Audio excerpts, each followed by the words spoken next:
Roger, dear, my pleasure, and nice to meet you. Many thanks for call. Hope to meet you again. 73, مع السلامة. QRZ Alpha 61 BJ QRZ. Oscar November 7, Oscar Foxtrot.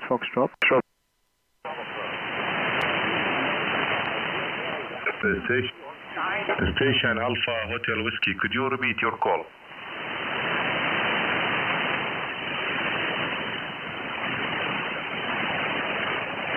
Roger, good evening. Your signal report 57, operator Mohammed QSL.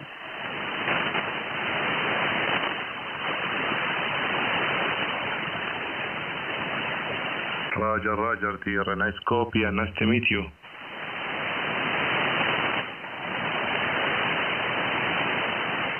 Roger. Thanks for QSO. Hope to meet you again. Stay safe. 73, مع السلامة.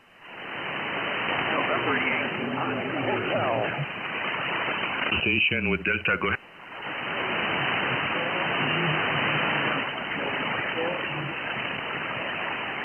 I repeat, Florida for India Yankee Delta, is that correct?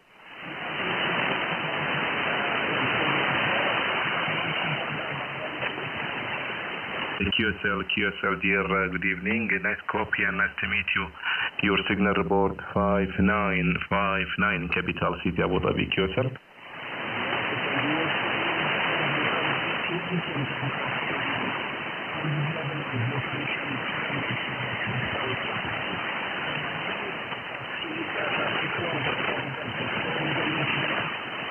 Roger, dear. Nice copy and nice to meet you. Hello, Paul. Hello, Robert. Hope everything is okay with you guys. 73. I just make a little bit of time on the radio. QRZ Alpha 61 Bravo Golf. QRZ. Oscar November 7, Oscar Foxtrot. Station Oscar November 7. Go ahead. How you doing, my friend Mohammed? This is Oscar November number 7, Oscar Florida. Oscar November 7, Oscar Fox. It's like an on-off switch. Name here is Kurt Kilo Uniform Romeo Tango QTH Brussels. Over. Roger, dear Kurt. Good evening. Your signal report 59 plus 10. Operator Mohammed QSL. Yeah, QSL Mohammed. Yeah, I'm live streaming, so if you want, you can listen how you sound. I was doing this also with Saud. Yeah, probably you know him, and I'm live streaming as we speak. So I will leave the live stream a few more, maybe like 5 or 10 minutes on the frequency, so you can have some recording about your station. Yeah, you have 5 and 9 plus 5, 5 and 9 plus 10 dB as well. I hope everything is not too hot in Abu Dhabi. I know it's very hot. I've been there a couple of times, and I was the crazy guy walking from Marina Mall to Abu Dhabi Mall. Back to you there, Mohammed. Over there. Roger, dear. You're right. Temperature it's around 40, 48, 49 sometimes. So you're welcome anytime, but in summertime it's I think it's difficult for you. QSL? Yeah, QSL, absolutely, yeah. I know the story. I know it's very, very hot down your way this time of the year. I am actually a perfumer, and I design perfumes, and I have a lot of customers from Middle East. I have a whole range of perfumes for my customers from Middle East, but because of the COVID, everything is closed down, so we don't hear anything, or we don't see any customers from that region, except for the ones who are in Belgium, or maybe coming down for medical reasons, because lots of tourists from Saudi Arabia and Emirates, etc., they come for medical reasons, fertility issues. Okay, Mohammed, I've got half of America calling you. Maybe you should give a call to USA, because I hear some stations on the back of the beam. And anytime, if you go to my QRZ page and you click on the first picture, you will have the live stream, so you can listen how you sound. Just tell me what is the bandwidth. I'll open the bandwidth to the bandwidth you're using, and then I'll do some more recording for you. 73 is Mohammed. Shukran. Thank you very much. Always a pleasure to hear your heck of the woods. Alpha 61 Bravo Golf. This is Oscar November 7, Oscar Fox. Over. Roger, dear. My pleasure, and nice copy you again. I hope to meet you soon, inshallah. Many thanks for call. Stay safe. Base 73. Ma salama. Masalama, Shala, 73, bye-bye, shukran, bye-bye. 73, Masalama. Oscar November 7, copy, QRZ, Alpha 61, BJ, QRZ. 905, Tango Hotel Radio. QRZ, Alpha 61, Bravo Golf, QRZ.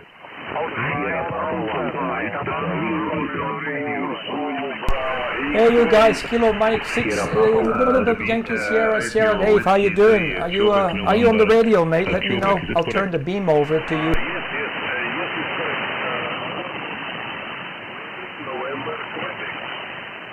Roger, dear. Good evening. Your signal report 59 plus 20. Beautiful signal. Operator Muhammad, QSR.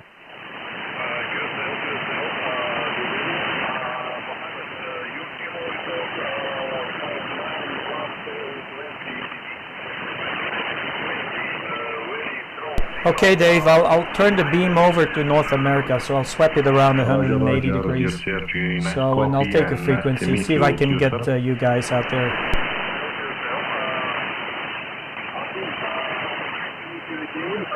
73, no questions, bye-bye. Roger, dear. Thanks for QSO. Hope to meet you again. Stay safe, 73. Masalama. Zulu Bravo X-ray, Romeo 2, Zulu Bravo X-ray. Station Zulu Bravo, go ahead. Romeo 2, Zulu Bravo X-ray, Romeo 2, Zulu Bravo X-ray. I repeat, Romeo 2, Zulu Bravo X-ray, that's correct.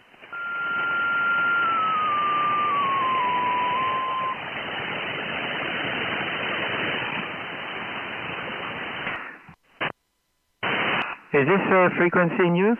Is this frequency in use, please?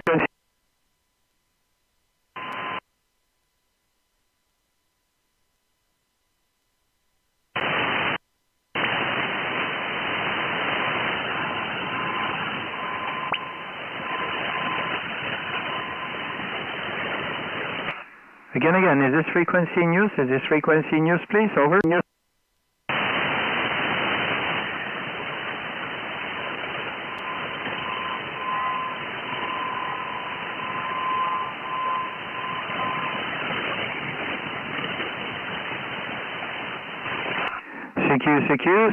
CQ 20 meters, calling 20 meters, calling 20, CQ 20, CQ 20, calling 20 meter, calling CQ 20. This is Oscar November number 7, Oscar Foxtrot, calling CQDX.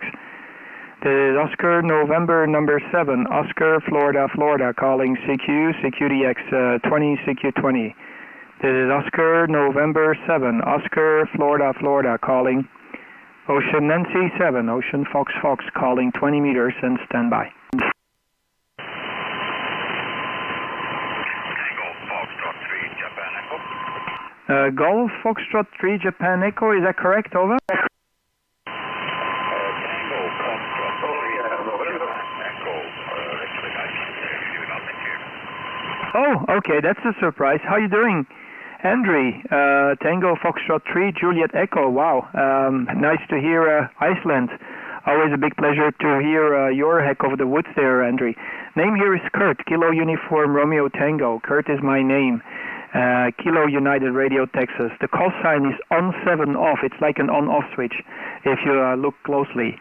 Back to you there, Andre. Tango Foxtrot 3, Juliet Echo from Oscar November 7, Oscar Foxtrot in Brussels. Over. November 7, Oscar Foxtrot for Tango Fox 3, Japan Echo. Really good signal here in Iceland. Line plus 10 dBs. Really good signal here. I'm operating a 12-meter wire antenna. It's in a vertical position now and using an ICOM 7000 using 100 wikis. What is your setup, Kirk? Yeah, QSL, Andre. Yeah, I'm using a 2-element cubicle quad and about 700 watts on the antenna. And the antenna is pointing right now into Iceland, so I've got it set up for from here to you it says I should point to 328 degrees, so I've got it to 328 degrees now. So there you are. I've got it right into your QTH. And yeah, you're also coming through very nice, very well. I hope you're having a good time there in the summer. I'm not sure how your summer is, but here it's awful. We had a lot of rain, and you probably heard about the floodings in Belgium, so it hasn't been too great. And still today we had a lot of rain in the morning, so a little bit depressing weather that we have here. So we try to cheer up on the radio, HI. So there you are, Andre. So nothing special. I'm actually live streaming. If you happen to have a computer nearby, you can click on the first link in the QRZ page of me, and it will start the live stream. So you can see and listen how you sound on this side of the planet. But no problem, Andre. Very nice to meet you. Very happy to make your acquaintance for the first time. I don't see you in my logbook, so it's the first time we talk with each other. And I hope you have an enjoyable, pleasant summer. I don't know how is the weather down your way, if it's also so wet and rainy. Back to you there, my friend Andre. Tango Foxtrot 3 Juliet Echo. This is Oscar November 7, Oscar Fox Fox, over. Yeah, Kurt. Well, the weather here in Iceland, at least in my part of the country, the southwestern part, around the capital city, is not that special. It's been raining. Most of the time we have a lot of rain during the summertime. But sunshine, it comes by every occasion. Sunshine, the sun runs around the country, and we usually just drive around the country trying to pick up some sunshine. But we're used to that. I'm looking at your Tourist webpage, and I'll probably just where's the link for the live stream? I'm not seeing it. Yeah, it's the first picture. Look at the very first picture. It will say I'm live now. And then you should be able to click on it, and it will start it automatically. So I've got some viewers there. So and I have one American station waiting for me as well. So just have a look. Click on the first link. You will see I'm live now, and then you click on it, and it will kick off the live stream. So you will be able to see my face as well. And there you are. But yeah, fantastic. You're coming in very good. Yeah, I'm just a little bit looking quickly to your QTH, because for me, radio operating is not only radio operating. It's also like a little bit like traveling. So for me, it's my way of escaping the boring life when we cannot travel because of the COVID situation. And for me, it's the only thing I can do right now is just, go on the radio and dream away, use Google Maps and see what's happening, look at the pictures, and ask people how it is down your way. So there you are. Iceland, it feels and it looks very cold, but in the meantime, some people explain me that it's not that cold. It's cold in the winter, but it's not that cold in the summer. So there you are. We might have maybe even sometimes colder temperatures than you have. Right now here, I'm going to check here on my weather station and tell you the current temperature in exact details, in all the details. It's 19.3 degrees. We had 3.2 millimeters of rain, and there we are. So not a fantastic summer this year. Some regions in Europe, in the south, they're really suffering from a very severe heat wave. But here we only get rain waves, HI. So there you are. Not good. Believe me, it's very boring. You cannot go outside. You cannot plan anything because each time you stick your head outside, it starts to rain, HI. Back to you there, Andre. Tango Foxtrot. I lost the call sign. Hold on. There you are. Tango Foxtrot 3 Juliet Echo. Oscar November 7. Oscar Fox Fox. Over. Yeah, Oscar November 7, Oscar Fox Fox. Well, yeah, Kurt, we only have 12 degrees here in Iceland, in Reykjavik, and overcast.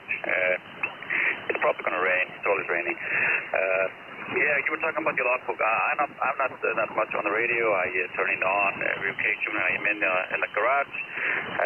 I have a homemade antenna. It's made of a 12-meter telescopic, fiber mast. It's It's intended for, I don't know, I'm not sure what it's called, but I put a wire inside it and I erect it when I have the time, and I have a 9-to-1 balloon on the end, and it's working okay on 20 meters, and 80 on other bands. It kind of sucks. So yeah, I'm a hobbyist. I turn this radio on in every occasion, and if I hear a strong signal, I might be curious and try a call, and it's good to know that it works and you're picking me up okay. Reception-wise, so you're really strong here in Reykjavik, pulling, well, you told me about 700 watts. That's a lot, but it's more than I have. What's your signal report? How are you receiving my 100 West Whiskies from Reykjavik? 5 and 9 report. 5 and 9 report, Andre. You sound absolutely fantastic. Perfect. You can, I know it's difficult to listen to the live stream while you're talking. We are only men. We are not women. We cannot do two things at the same time. But yeah, it's just for me a way to also give some service to everybody. If you want to do some testing on gear, antenna, if you can switch live to another antenna or stuff like that, just go ahead so you can see for yourself how it sounds, or changing audio settings or whatever. It doesn't matter. But yeah, 5 and 9, 5 and 8, 5 and 9. I saw the 5 and 9 without a problem. You haven't been into the red so far. Maybe if the wind comes a little bit more from Iceland to Belgium, you might get into the red zone here of my signal meter. But my S meter is a little bit sluggish on the SDR play. I'm actually using two different devices for the transmit and for the receive. So what you see on the live stream is just the SDR play with SDR console that is written by Golf 4 Echo Lima in India. Very good software, by the way. I love this one. If somebody comes with new features like the Yaesu FTDX10 that has this 3D waterfall, then Simon Golf Golf 4 Echo Lima India, he will put it into the software, and you're up to date again, so you don't have to do any upgrades on hardware. I'm using a TS480 as my daily driver for transmission, but I barely use a radio for receive, so I'm always splitting receive and transmit. What makes it very convenient, because I can use this setup also remotely, so I can actually take my computer and be anywhere on the planet and start making some noise from there with the Skywave coming out of Belgium. So there you are. Yeah, fantastic. You're sounding good with that homemade antenna. And it's always great to hear from Iceland. I tried to memorize and remember the name of the volcano that erupted, but I can hear it 1,000 times. I will never be able to repeat the name. It's such a long, complicated name, Andres. So, oh boy, go ahead there. Tango Foxtrot 3 Juliet Echo and 7 OFF. Over. Well, Kurt, we have a lot of volcanoes here. They erupt every couple of years. I think you're talking about the Eyjafjallajökull. A couple of years back, they closed down all the airports in Europe. Eyjafjallajökull. Does that ring a bell?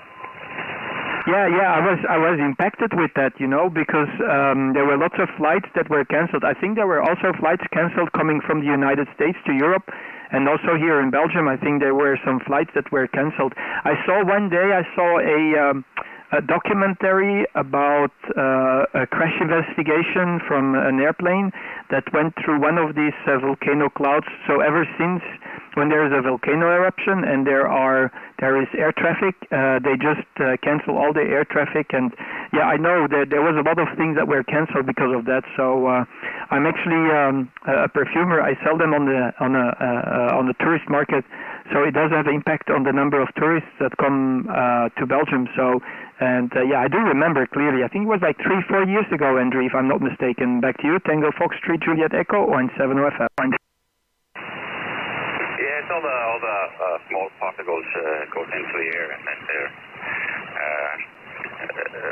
afraid of the engine. They don't do good with all those small particles inside them. We actually have a volcano erupting not far from the city now. It's like, I can see it from here. It's like 20, 30 kilometers. It's been active for I think 6 weeks now. A lot of lava going out, but it's not close to the city. It's right outside the city, and then you can see the glow from the lava. So there's always something going on in Iceland. Yeah, absolutely. Yeah, you know the volcanoes is putting your country on the world map, huh? For sure. What about? I'm just wondering. I know there's a lot of hot springs in your country, right? So is it true that the central heating in your house is actually warm water coming out of hot springs, or am I mistaken about that? Over. Well, you're correct. It's warm water. We pull it up from the ground, so you can't drink it. I mean, you can drink it, but it tastes like shit. It tastes like there's a silicon. You know, it's kind of strange taste to it, so you can't drink it. But we use it for central heating, and when you turn on the tap and you put hot water, you get the same water. So yeah. So really cheap, really active for heating. But in some places in Iceland where we don't have hot springs, or they use I think electricity or oil. But there's not a lot of places. All the bigger cities or communities use hot water to keep us warm during the winter. Yeah, QSL. Wow. Okay. So I heard that somewhere. I don't remember where I got the information from, Andre, but I heard that somewhere that all the hot water is hot spring water out there in Iceland. So, but if it's actually water that has a very weird taste, maybe it's bad taste, but maybe it's good for health, mate. Over. I'm not sure about drinking it. The taste, I'm trying to look for the English word. It's silicon. It smells like rotten eggs, the hot water. A lot of foreigners, when they come to Iceland and they try to drink hot water, they always complain about how bad the water here is and blah blah. But they're trying to drink undrinkable water. But the cold water, it's really clear. You just drink it from the tap or from the springs or the lakes. No water, no contamination in the water here so far. So we try to keep it that way.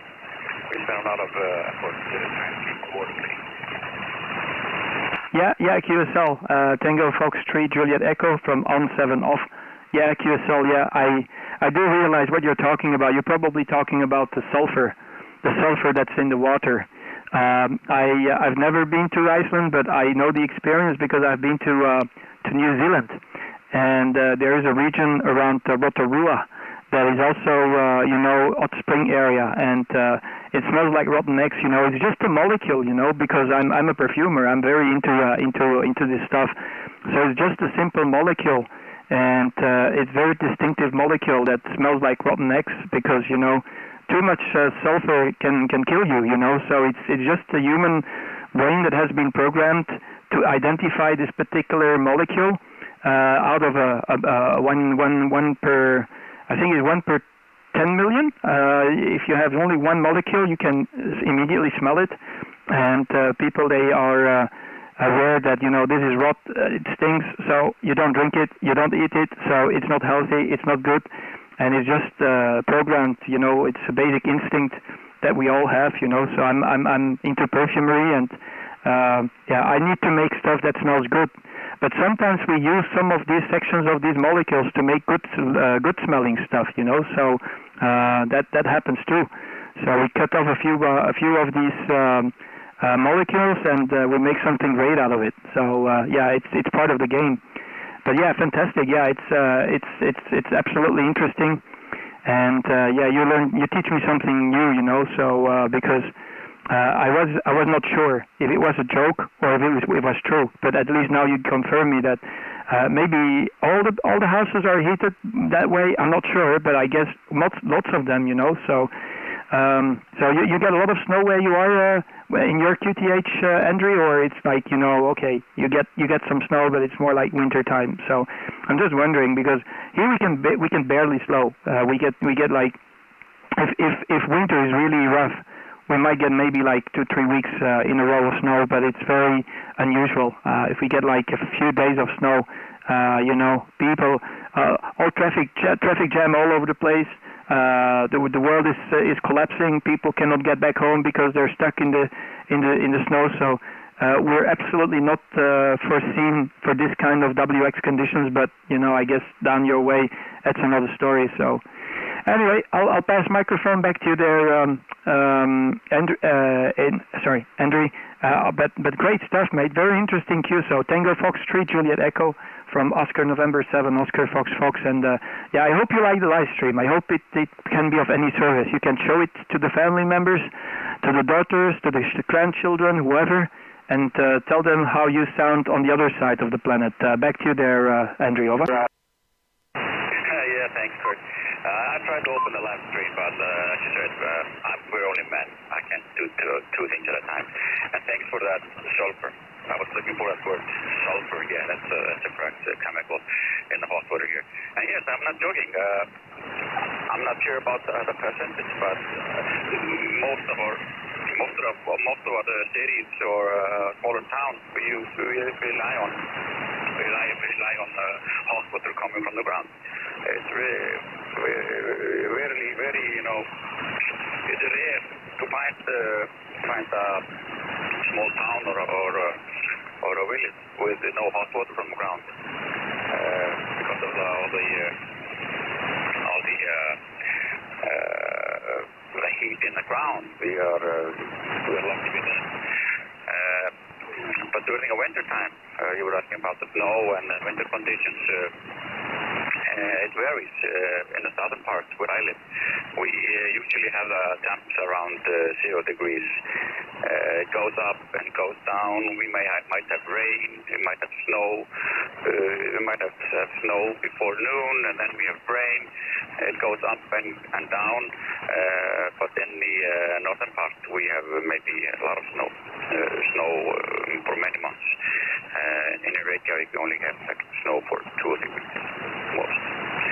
But of course, in the mountains and in the highlands of Iceland, we have a lot of snow and a totally different atmosphere there than with by the coastline where we are located. So, Kurt, I'm just gonna say good for now. I've been holding you up for I think a too long time, and I need to address my family. And so I'm just gonna thank you for the QSO. It's always nice to find someone who has time to have a small chat and trying to work on my English. I use that too seldom. But Oscar November 7, Oscar Fox, this is the Tango Fox 3, Juliet Echo. Thank you for the QSO. Okay, yeah, thank you very much, Adri. I really appreciate the QSO. It's fun, mate, to make a little chit-chat like this. You know, it's not only 5 and 9 report. I call it QQSO, quality QSO. They should add this in the Q code list, QQSO. That means a quality QSO. So I think it's always interesting. Hey, you take care. I see you are in company of a beautiful lady, so take care of the wife as well. And have a nice time when you go hiking. Take the gear with you. Next time I want to talk to you when you're somewhere on the top of a mountain with your fiberglass telescopic pole, and while the lady is pedaling the bicycle to get some electricity. So 73, Andre, you take care and stay safe.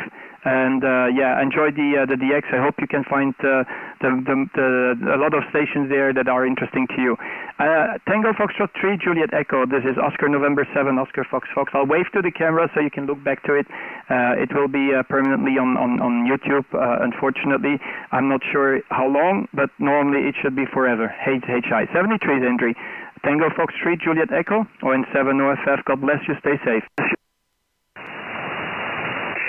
Oscar 73, 73. bye-bye. I have, who is this? Hold on, I've got Dave there, Kilo Mike 6, Yankee Sierra Sierra. Are you around there, David? Over.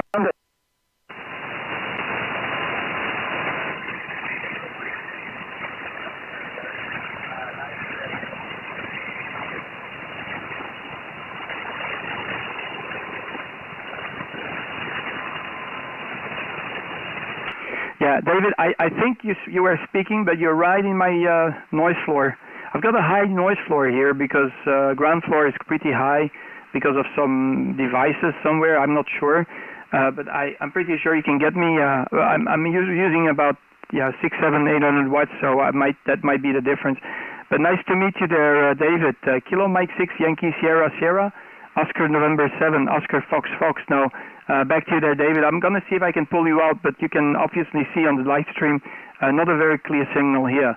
KM6YSS ON7OFF.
Okay, Kilo Mike 6 Yankee Sierra Sierra ON7 OFF returning. Yeah, I will come back to you that way here, but no problem. I really appreciate. Just keep on trying. Let's see if the propagation starts to pick up, and when you see the signal goes like 5.7, 5.8, give me a shout. You know, in the chat box or wherever, and then we can try it again. I'm pretty sure there's going to be occasions there where it's going to open up, but obviously right now the propagation is not very good. I was looking at the A index and the flux numbers and sunspot numbers. It doesn't look very good. It's only sunspot number 0, so it cannot go lower, and that might be the reason. Okay, thank you very much, Dave. We'll keep in touch, okay, Joe? So stay together, stay tuned, and you've got my whereabouts when I turn on the live stream. So, and then we can give it a try, another band as well. Kilo Mike 6 Yankee Sierra Sierra ON7 OFF. Over.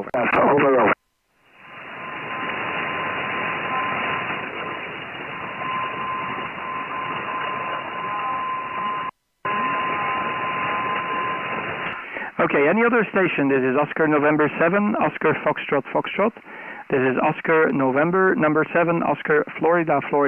This is Brussels calling. This is Oscar November 7 Oscar Fox Belgium standing by.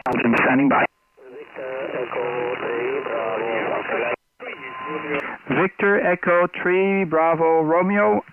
Good day to you. Let me check the Victor Echo 3 Bravo Romeo.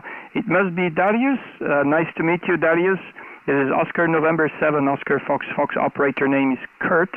Kilo Uniform Romeo Tango. QTH is Brussels. Back to you, Darius, from ON7 OFF, located about 20 kilometers south of Brussels. Back to you, sir. Over. Victor Echo 3 Bravo Foxtrot Uniform. Over. Okay, Victor Echo 3 Bravo Foxtrot Uniform. Okay, there you are. What's the name? I have my database tells me Arun Chalam. That's a difficult name. Go ahead, sir. Over. Roger. Kurt.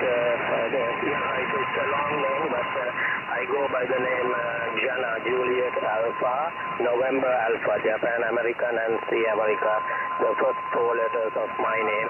Arunachalam is my surname.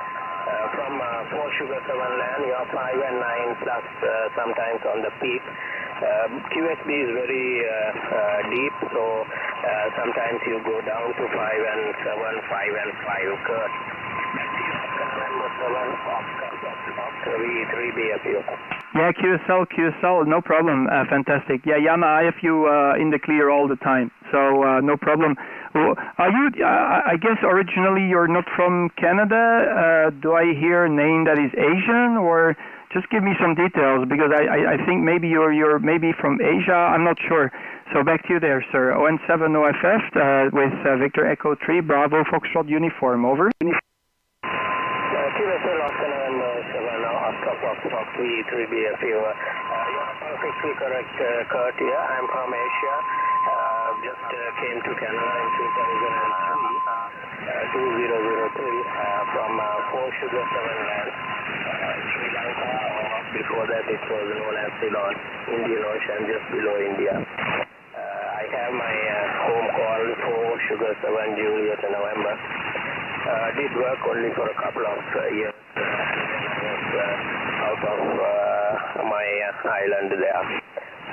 Kurt, just using 100 watts at the moment, and it's the radio is open with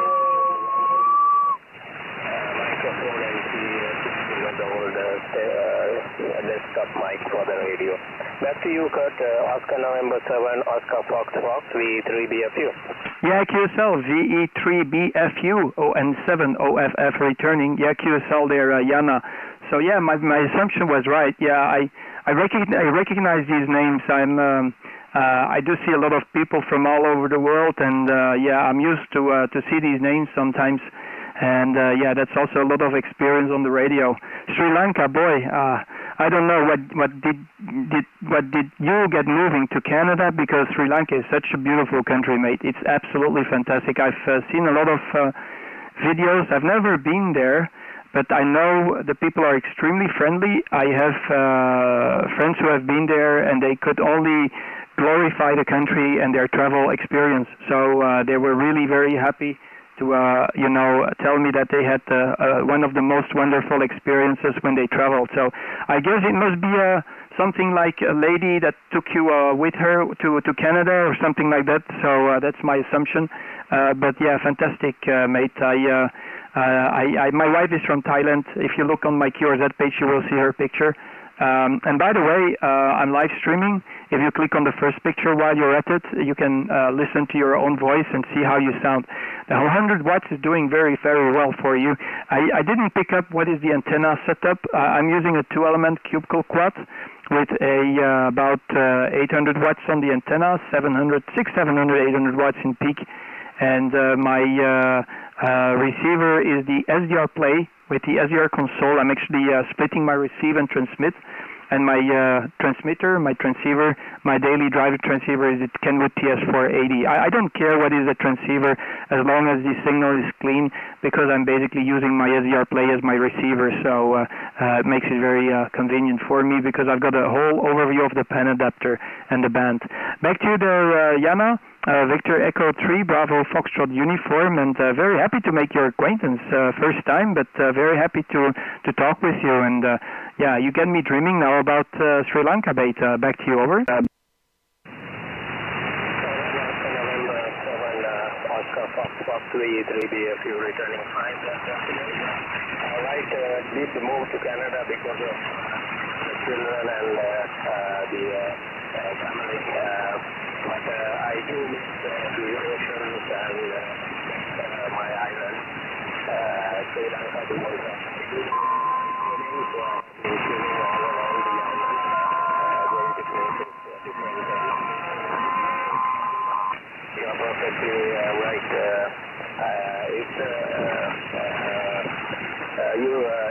I think I missed the island weather and the ocean very, very much here. But one way I'm able to be much more often or better here compared there. it's a bit difficult to get some radio equipment, etc. It is the only drawback. Otherwise, it's a nice place and mostly wanted place. Even during the X, I guess I think I will do much better from there. And the antenna is X-beam. The X-beam, which is 2 element on this band. At the moment, I don't have a rotator, so it's pointing towards Europe. And on your radio and antenna will be 600 watts, which are usually. And fine, I will check it out on the web page and interesting news there. And hope one day maybe you will make a stopover while you are on your way to Thailand, Kurt. So back to you, Oscar November 7, Oscar Fox, V3BFU. Yeah, QSL. Yeah, absolutely. Yeah, maybe I should do a layover. Maybe I should stop over, because most of these routes, they go normally over, what is it, Emirates, because these are the cheapest airplanes tickets that we can buy here. Normally we fly over the United Arab Emirates and then we fly through from there to Bangkok, but maybe I should do a little stopover, go to Sri Lanka first, and then go through and stay a few days on the island. Yeah, I can imagine that you missed it, the place, mate. Nothing is better than home, so, and I think, if you live on an island like Sri Lanka, it's a beautiful, beautiful place. That's why you've got lots of tourists coming over to Sri Lanka and enjoying being there. I've got a friend from Thailand, actually. He was working for a hotel and they relocated him for a while to Sri Lanka. So he was there for, I think it was like about 1.5 years, 2 years, and he was telling about his experience. So that's why I know a little bit more about it, because he had first-hand experience, and he was working there for the Soneva hotel chain. I'm not sure if you're familiar with that chain, but it's a very expensive, high-end hotel group, Soneva, and they needed him because he's a chef and he cooks very good food. So he had to be a chef over there and maybe train some people as well locally so they could take over his skills and take care of the guests and provide them the best possible food. Okay, thank you very much, Jana. I really appreciate this nice little chat with you. I hope you will enjoy the live stream. If you happen to look it back later, you're popping up around 35 minutes into the live stream, so you can easily find back your voice. You don't have to scroll through the entire live stream of today, but I hope you will enjoy it. It's always a pleasure also to be able to listen to your own voice and maybe show it to the family members. So most of the people, they like something like that as well. So I'm offering this for the people. So there you are. Hey, thanks a lot. I really appreciate. Tell me how I say thank you in Sri Lanka. I probably know it. Probably one of my customers told me, but I forgot about it. So you need to refresh my memories. Victor Echo 3, Bravo Fox Uniform. This is Oscar November 7, Oscar Foxtrot here in Brussels. Over. This is Oscar November 7, Oscar Fox.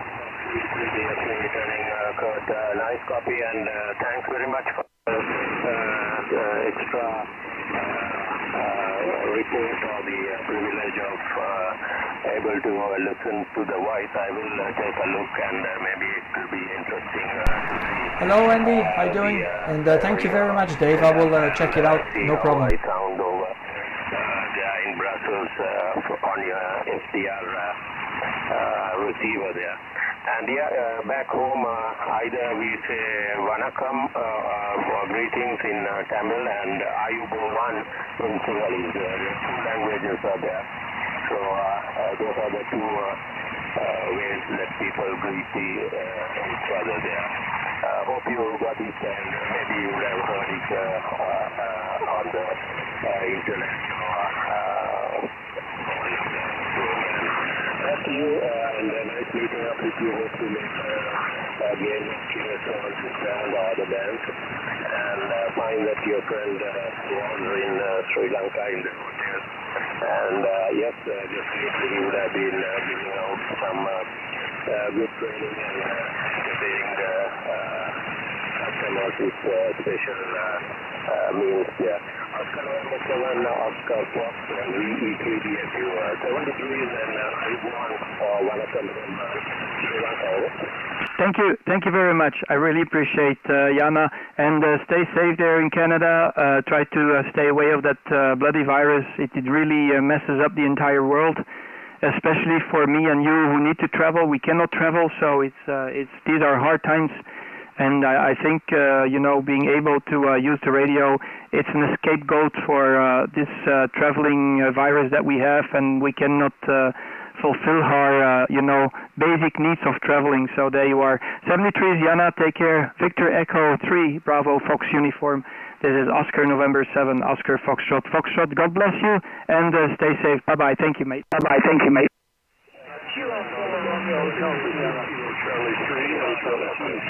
73 Kilo 4 Romeo Hotel Sierra. How you doing, Raymond? I see you in the chat box. I wanted to give you a call first, and there you are.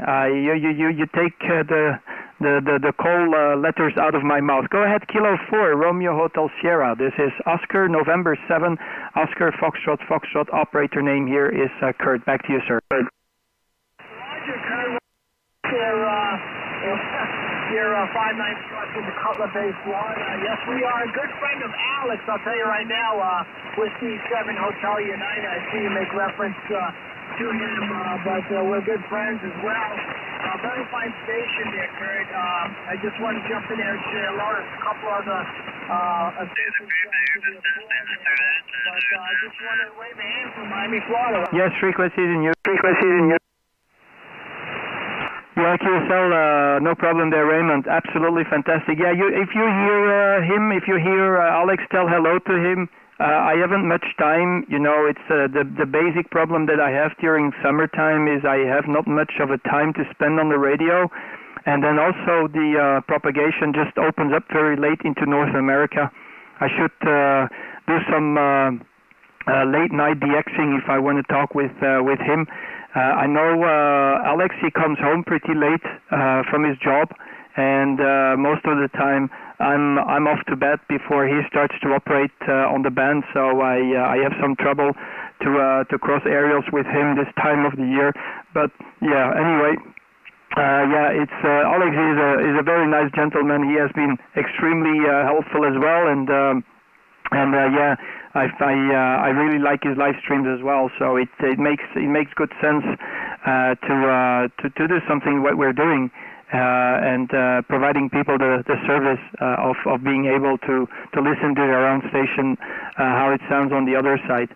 How far are you away from Alex? I guess is he in the vicinity within the range of your antenna, or is he like one skip? One skip away? So I'm just wondering. Back to you, Raymond. Kilo 4, Romeo Hotel Sierra. This is Oscar November 7, Oscar Fox. Over. Roger. K4 returning. He's less than a half a mile away from my QTH. We actually ran into each other during an event a couple weeks ago. They had a ham event there. I think it was a radio event, the annual radio event there down here in South Florida. And we were talking to a few operators, and lo and behold, he popped up there recording our first meeting there face to face. But we spoke so many times before. I do now down in Suriname is a good friend over the radio as well. I know when Alex had that accident and he fell off the ladder at his QTH there, he was off the air, and Udell was giving me some updates on his health, and he's progressed really well since then. He's a fine compliment to amateur radio, definitely an ambassador, and I'm glad the YouTube and his networking skills has been able to, provide some guidance to other operators I've met on the air as well. So listen, Kurt, I want to say 73s. I know there's a few other stations wanting to just jump in here and say hello. I did subscribe to your channel.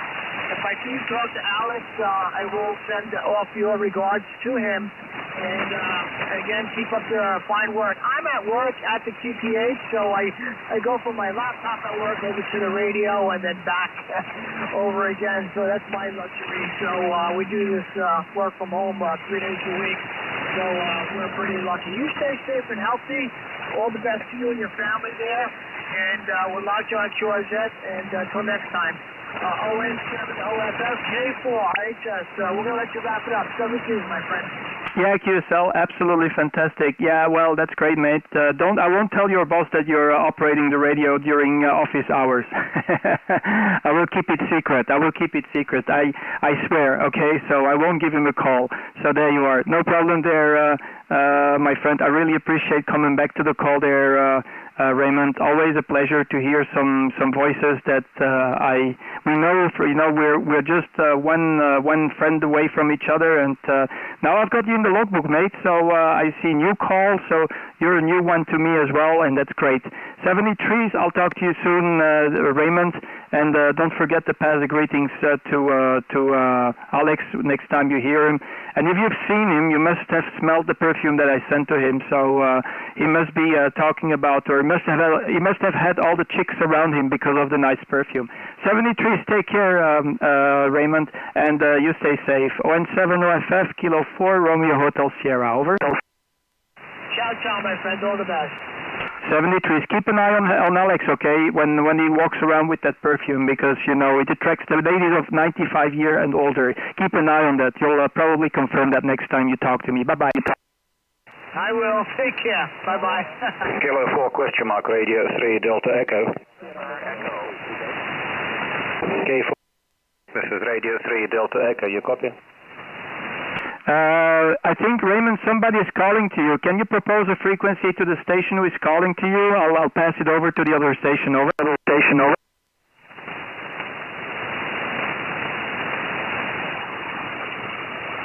Sorry, I think he's already gone. Are you still around, Raymond? Okay, negative copy. I have 2 more stations in the queue here from the chat. I have Lima Zulu stroke Alpha Echo 1 Tango Papa. Yeah, there you are. I was about to say Tango Papa 73, but that's because he said 73s. Lima Zulu stroke Alpha Echo 1 Tango Papa. Go ahead. This is ON7 OFF in Brussels. Over. Fine business. Yes, no, I was listening, just standing around the band. Good evening. The name is Tom on the 10 Tango Oscar Mike, and came across through QSO with a gentleman there in Victor Echo 3 land. And your signal down here in Bulgaria, north central Bulgaria today, is, well, as I said in the chat here, it's well over 9. Sounding very, very good down here.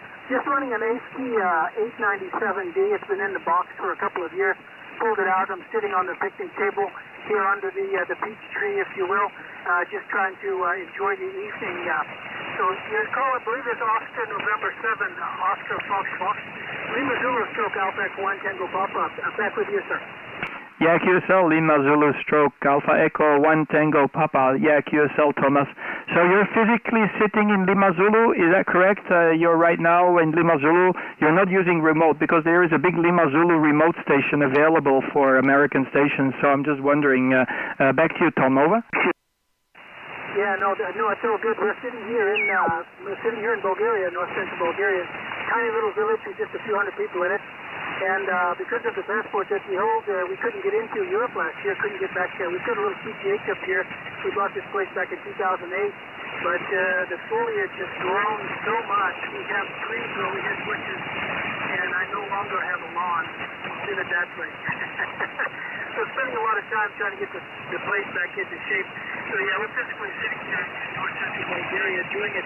We had over 100 degrees Fahrenheit today, around 40 plus on the Celsius scale. So yeah, a little bit warm on this end, and most of the houses that were built down here weren't set up for that sort of thing. They're basic walls, and tend to stay a bit cool if your house is built in a certain way. But very few houses have air conditioning, or at least they were built with air conditioning, and this is definitely one of them. So I'll just say that over the last several years, the XYL and I have gone back and forth about putting an AC in, and I think this year we finally made the decision. Hi, back to you. Yeah, QSL. How did you end up in Bulgaria? I'm just wondering how you ended up there. Maybe it's the lady that got you dragged down to the Lima Zulu QTH. So that's something that is a mystery to me. But you'll probably reveal the secret. So yeah, I've got the antenna actually pointed into North America. So, but I got it on the back of the beam and it works okay. Because in the chat box I see that there is also Thomas. Adam, who is waiting to get on the live stream as well. But just tell me the secret, mate. What's going on? You found the lady of your life in Bulgaria. Is that the reason? Back to you. Over. Well, that would be a logical choice. That would be a logical answer. If you had a list of A, B, C, D, I definitely would choose that if I didn't know the answer. But no, that's not the case. Actually, I live and work down in the Gulf region. I've worked in Bahrain, Kuwait, Saudi Arabia, United Arab Emirates, Qatar, etc., etc. The list is long. And spent most of my life working down in that region, and not in the oil business, in the aviation business. And met my wife down that way. But we had a neighbor who bought a place here in Bulgaria about 12, 13 years ago. We came up here, we enjoyed it, and I bought the house next door. So as simple as that. Back to you. Yeah, QSL. Well, you're lucky. You can still go to Bulgaria with everything that's happening there, Tom.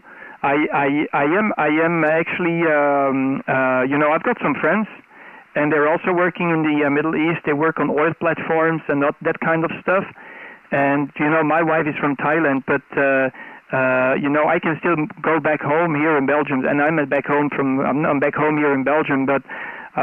Their home actually, they're working like maybe 3 weeks on an oil platform or doing some other stuff, and then they have like 2 weeks off. And over the past, I would say, a couple of decades, they've been going on and off between Middle East and Thailand because they probably bought a house or have some rental property over there and all that kind of stuff. So they go for the cheap area because it's cheap, it's beautiful, you've got a nice environment. But because of the COVID thing, they cannot go back. I hear some horror stories of people that haven't been at home for the past year and a half because of that. So it's a little bit tricky. But yeah, you're lucky that you can still move back and forth with the job. I'm not sure if it's the same with you, that you have like 1 week or 2 weeks or 3 weeks working and then going back. So yeah, absolutely fantastic. Okay, well that explains a lot, Thomas. No problem. I think Bulgaria is a nice place. I've never been there before, so I always go far away. I go to Asia or Africa, but never been to North America. I've never been to South America, but yeah, I prefer very far regions. And when I get gray and old and I cannot move too far anymore, I'll take Europe as my next option. So there's a lot to be discovered. So there you are. If we can travel, we don't know what's going to happen with that COVID thing because it's getting a little bit out of control again with that Delta variant there. Okay, Thomas, I've got some other people on the site. They're waiting to be on the live stream, so I'm going to give them a shout.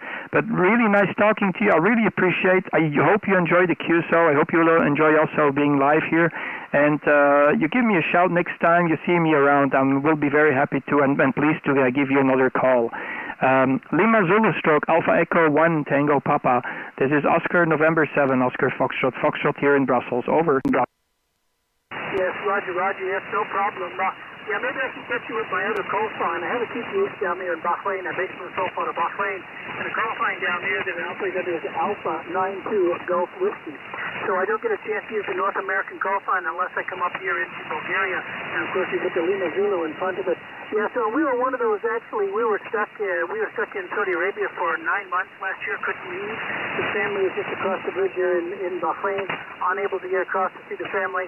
So that wasn't very good. We were just in Dhahran, literally just about to see Bahrain from where we were, unable to get across. At the same time, we weren't allowed to come up here into Europe either.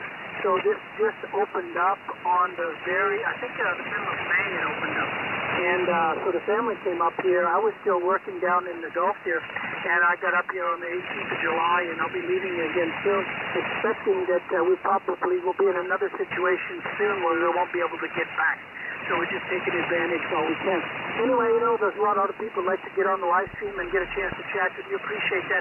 This is the first time I came across I think it's very unique and fantastic what you're doing here. Really, really enjoy it. I'll just say carefully too, all the best. And Oscar November 7, Oscar Fox, Alpha 92, excuse me, I almost made a mistake here. Lima Zulu, stroke Alpha Echo 1, Tango Papa. 73, cheers, and thank you so much for the QSL. Ciao, my friend. Okay, yeah, I think you escaped the hot weather there. I think it must be bloody hot there in Bahrain at the moment. So I get these guys from Bahrain, Oman, Qatar, Saudi Arabia, Emirates. They all come over to Belgium in a normal, in a normal year when there is no COVID, and they come over so they escape the hot weather. Must be terribly hot there. So it's really like running from one building to another building to get the aircon and get the comfort from the cooled areas. 73 is nice talking to you. You take care, stay safe, and I'm really, honestly looking really forward to see and hear you from Bahrain. So throw that wire somewhere on a balcony and give me a shout next time you're there. I would really be happy with making a contact with you there. 73, and take care. Talk to you soon. Oscar November 7, Oscar Fox, clear with Lima Zulu, stroke Alpha Echo 1, Tango Papa. 73, bye-bye. Bye-bye, 73. Let me just quickly make a call to Kilo Charlie. Oh, what's the call? Let me see. I had Kilo Charlie 10 X-ray Tango. Adam, let me see if I can get you there. This is ON7 OFF. Very good evening. And then we'll make a general call because I think some other people might be waiting. Go ahead there, Adam. This is ON7 OFF here in Brussels. Over. Kilo Charlie 1, Oscar X-ray Tango.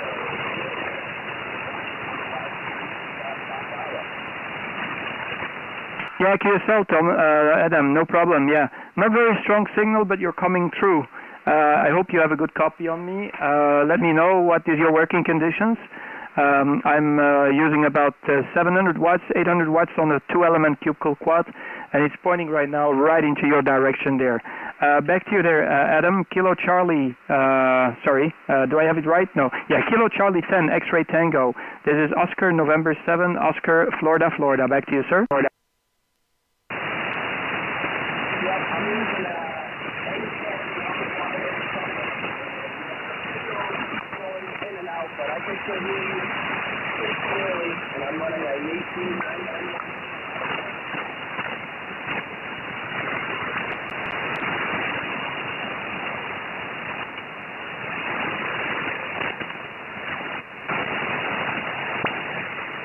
Okay, a little bit tricky to copy you there, Adam. A little bit tricky to copy you. I'm sorry about that, but yeah, propagation is not that good. So we just wait until we get some sunspot numbers there. So what we all have to do is light up about 12 candles tonight and hope for the best. HI, back to you there, Adam. Kilo Charlie 10 X-ray Tango, ON7 OFF, over.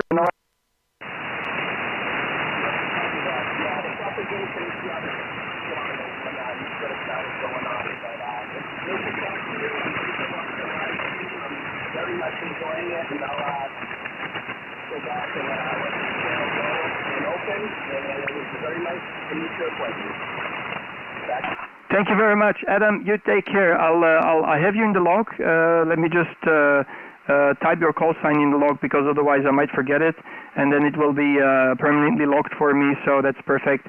And we hope to cross aerials again when propagation is a little better. I think right now Skip is really at the limit, especially if you don't have an amplifier. So, okay, Adam, you take care, stay safe, and talk to you soon. This is ON7 OFF with Kilo Charlie. Let me see the call sign because I need to book it into my QRZ. Kilo Charlie 10 X-ray Tango. I just want to be sure, Adam, are you in Alaska? Is that correct? Over. Is that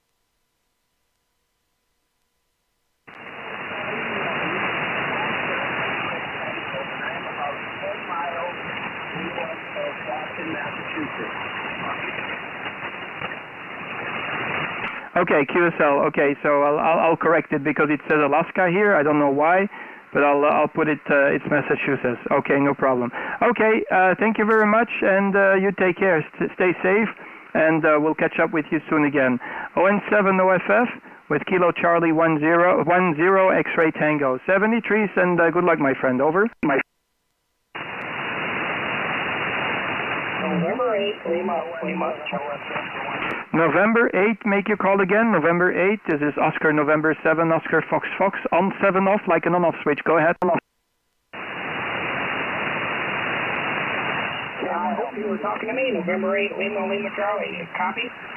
Yes, I do. November 8, Lima, Charlie. Good day to you there, John. This is ON7 OFF. It's on 7 off. QTH Brussels. Name is Kurt, K-U-R-T. Back to you, John. November 8, Lima, Charlie, ON7 OFF listening. Oh,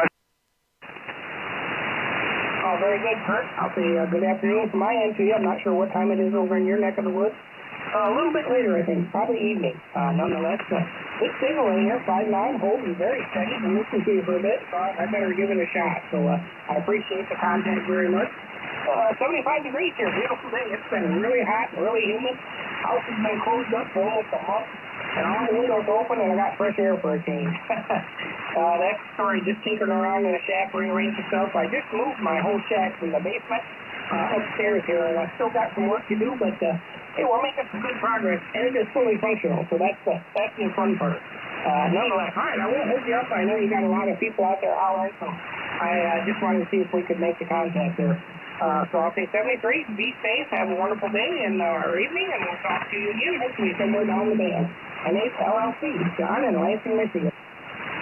QSL, 100% copy there, John. 5 and 8, 5 and 7, 5 and 8 report. Very nice signal from Michigan. So it's working absolutely fine for you. John, I'm not sure if you know, but I'm live streaming, so you can listen back later and have a listen on how you sound down this place here in Belgium. But no problem. Yeah, I hope the move to the basement is a good move. Don't be aware. Don't get any floods there when you're in the basement, because it would ruin the entire shack. So just be aware of that, John. Take care, 73. God bless you. Stay safe, and talk to you soon again. November 8, Lima, Charlie. This is Oscar November 7, Oscar Fox. God bless you. Bye bye.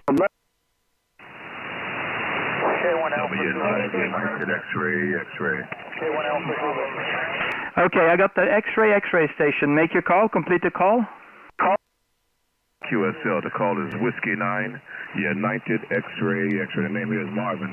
Located just south of the city of Chicago there, over. Hello, how you doing in the Windy City? Good day to you there, Marvin. The name here is Kurt, K-U-R-T, like Kurt Cobain. He's turned off, I'm still turned on. That's how the call sign sounds like, on 7 off.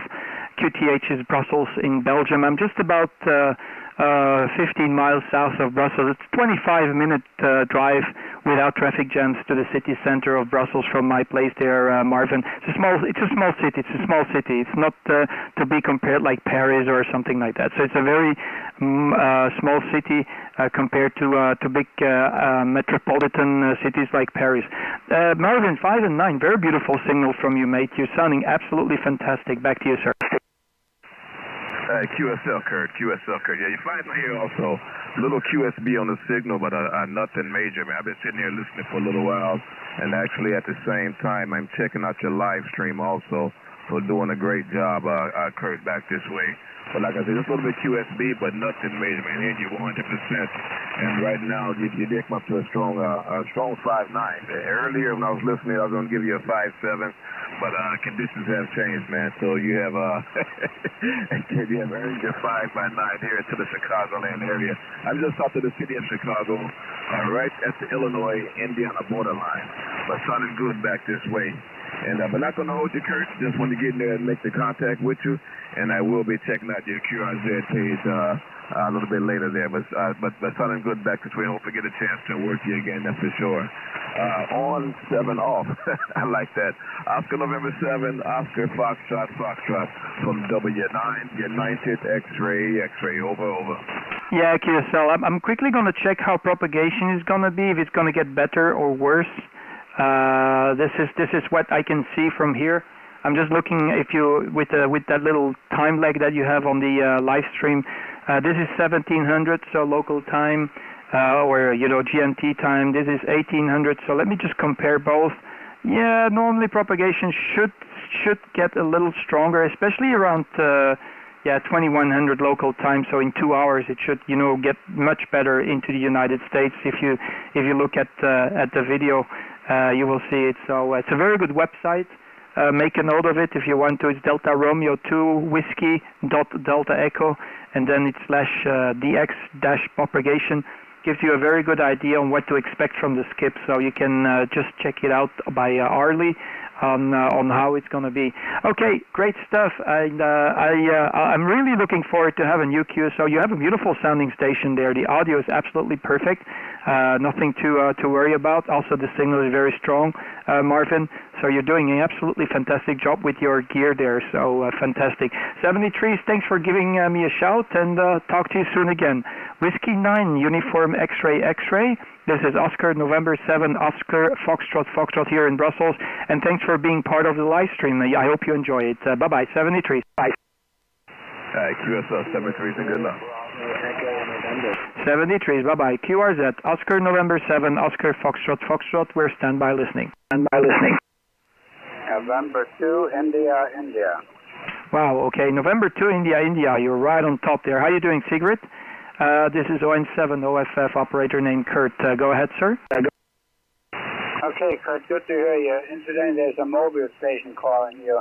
You might want to look out for him. Name is Fred or Siegfried, and I'm operating remote from a nursing home. Hope you copy okay. You're 5959 plus, over. Yeah, QSL. Okay, yeah, you're working remote. So how far are you away from the transceiver? Over. About 5 miles. 5 miles. Yeah, okay, QSL. Okay, yeah, I'm doing the same sometimes. I also sometimes operate remote. The gear and the setup that I have here, I can actually bring along my laptop and start to do remote from anywhere in the planet. The only thing I cannot turn on is my amplifier because I don't have a remote setup for the amplifier. Fantastic, beautiful sounding station there. And I want just quickly, let me show you also your QRZ page to the people there that are looking along to us. But yeah, you've got a 4 5/5, or you have to explain me what's the setup with these antennas there. That is a hell of a setup there that you have. I think you must be pretty worried when the storms comes over. Back to you there. Over. No problem at all. The antenna system, it's 2 elements for 40 up at 92 feet or 28.5 meters. 2 sections down is a 4-element stepper on a ring rotator, turns around the tower, and 2 more sections down is a 4-element converter 204VA for 17 meters. So on 17 meters I can operate the stack.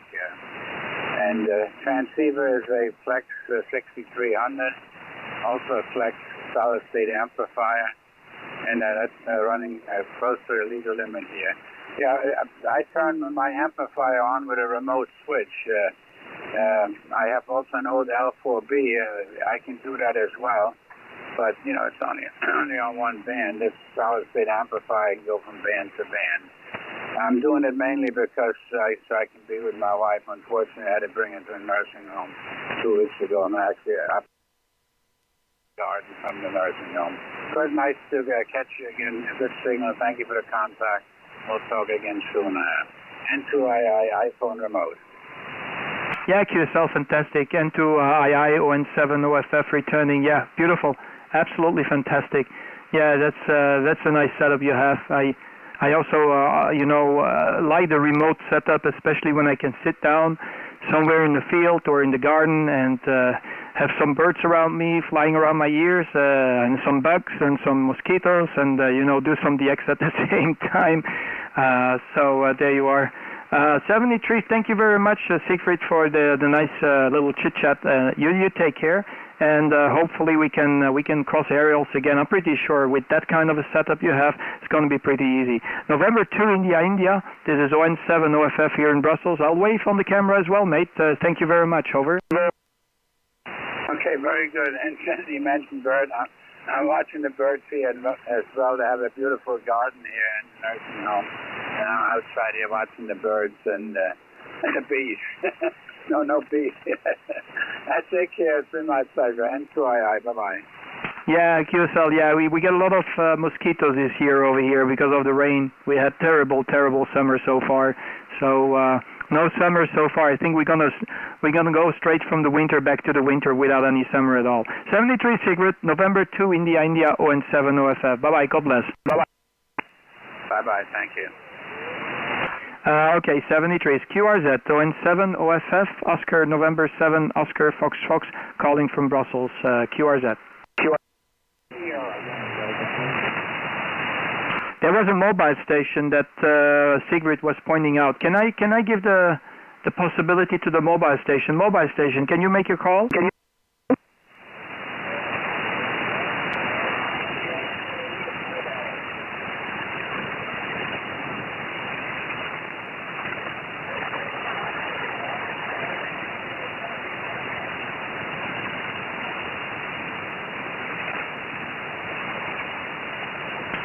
I hear something in the ground floor QRM, but unable to pull you out. The mobile station, let me try one more time. QRZ, this is 07 OFF in Brussels.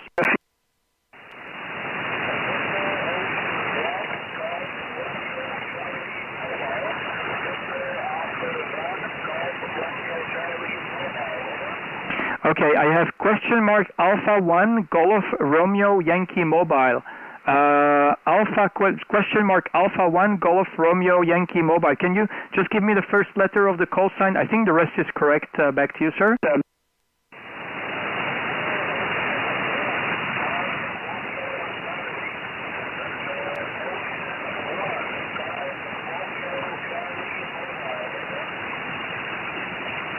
Okay, is it correct? Victor Alpha 1? Victor Alpha 1, is it Victor? I'm not sure about the two first letters now. I am a little bit confused. Victor Alpha 1 Golf Romeo Yankee, back to you, sir.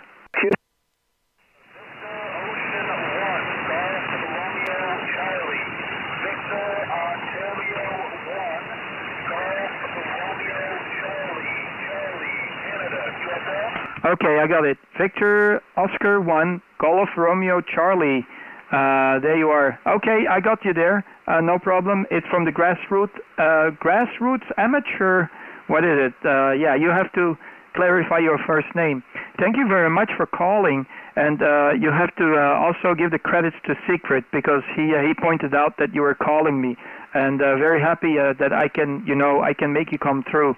Yeah, you're doing fine. You're right on top now of the ground floor QRM, so I hope the propagation is with us there. What is your first name? Back to you, sir. Over. Sure.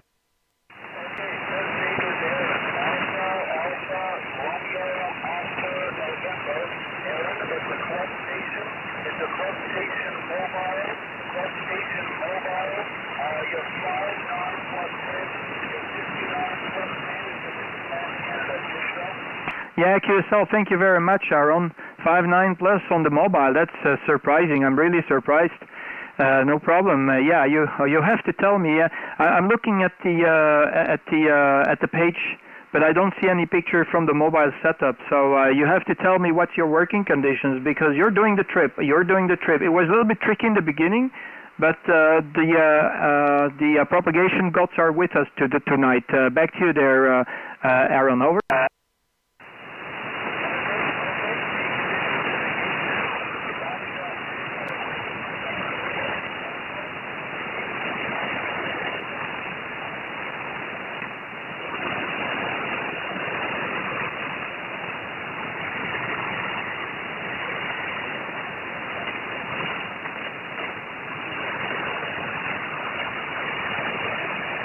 Okay, yeah, that was a difficult one, this last transmission.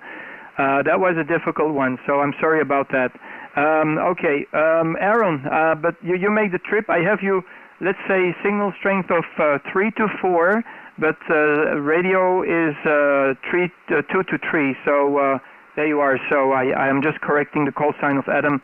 So a little bit tricky to pull you out, so it's just with the QSB that you're up and down, Aaron. So I'll pass microphone back to you. I didn't get what is your working conditions, but nonetheless, I can give you a signal strength of 5 and a radio 4. Back to you, sir. Over.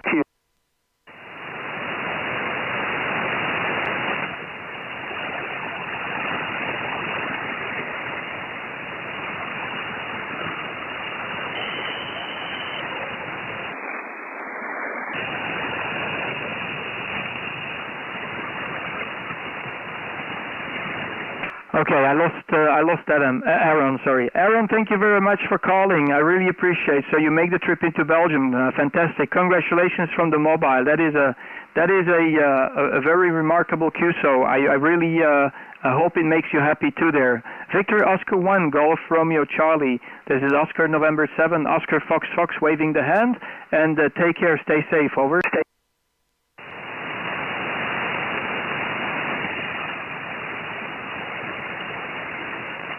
Okay, any other station before I go QRT? This is ON7 OFF, Oscar November 7, Oscar Foxtrot Foxtrot. Over.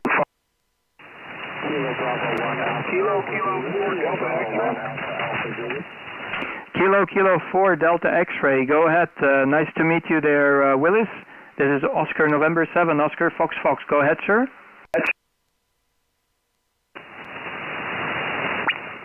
Roger. Name here is Lance Lima Alpha November Charlie Echo, Lance. And the QTH is Connecticut Charlie Tango. Nice to meet you. Yeah, QSL Lance. Yeah, I have Kilo. I wrote Kilo, so I hooked up to somebody else. Yeah, nice to meet you there, Lance. Fine business. Very good signal. You're coming in very beautifully from your QTH. Let me check what is your QTH there. The name here is Kurt, Kilo Uniform Romeo Tango. And yeah, you're from Connecticut. Okay, so I was just wondering what's your QTH. How's my signal out there in Connecticut there, Lance? Back to you. Kilo 4 Delta X-ray, ON7 OFF, over. Yeah, very good, Kurt. Solid 5.9 here. I mean, it's really amazing. Actually, the bands have been pretty good, so I have to say, though, you are running a good, strong signal. I'm running about a little less than 500 watts, like 400 watts into a 500-foot horizontal loop antenna. So I've been having pretty good luck with this rig, and it sounds like you're certainly got the power to put out today. Anyway, back to you, ON7OFF, KK4DX. Yeah, wow. Hey, that is amazing, just with that loop antenna. So that is working absolutely great for you. Unbelievable. Because, you know, I got only the stronger stations coming through. It is definitely working very, very well for you. So very nice setup. And does it have any directivity, that loop that you have up there, or is it just working or operating like a ground plane? Back to you, over. Yeah, Kurt. I think partly the success is our elevation here. We have pretty clear, at least line of sight, and there's no obstacles east of us. So that's one thing that helps. The other thing is I'm on a sloping property, and I'm feeding the antenna kind of at the upslope, and it kind of goes down the hillside, and I think the hillside helps to direct it. So I think there's directivity, but I actually haven't measured it. So back to you, Kurt.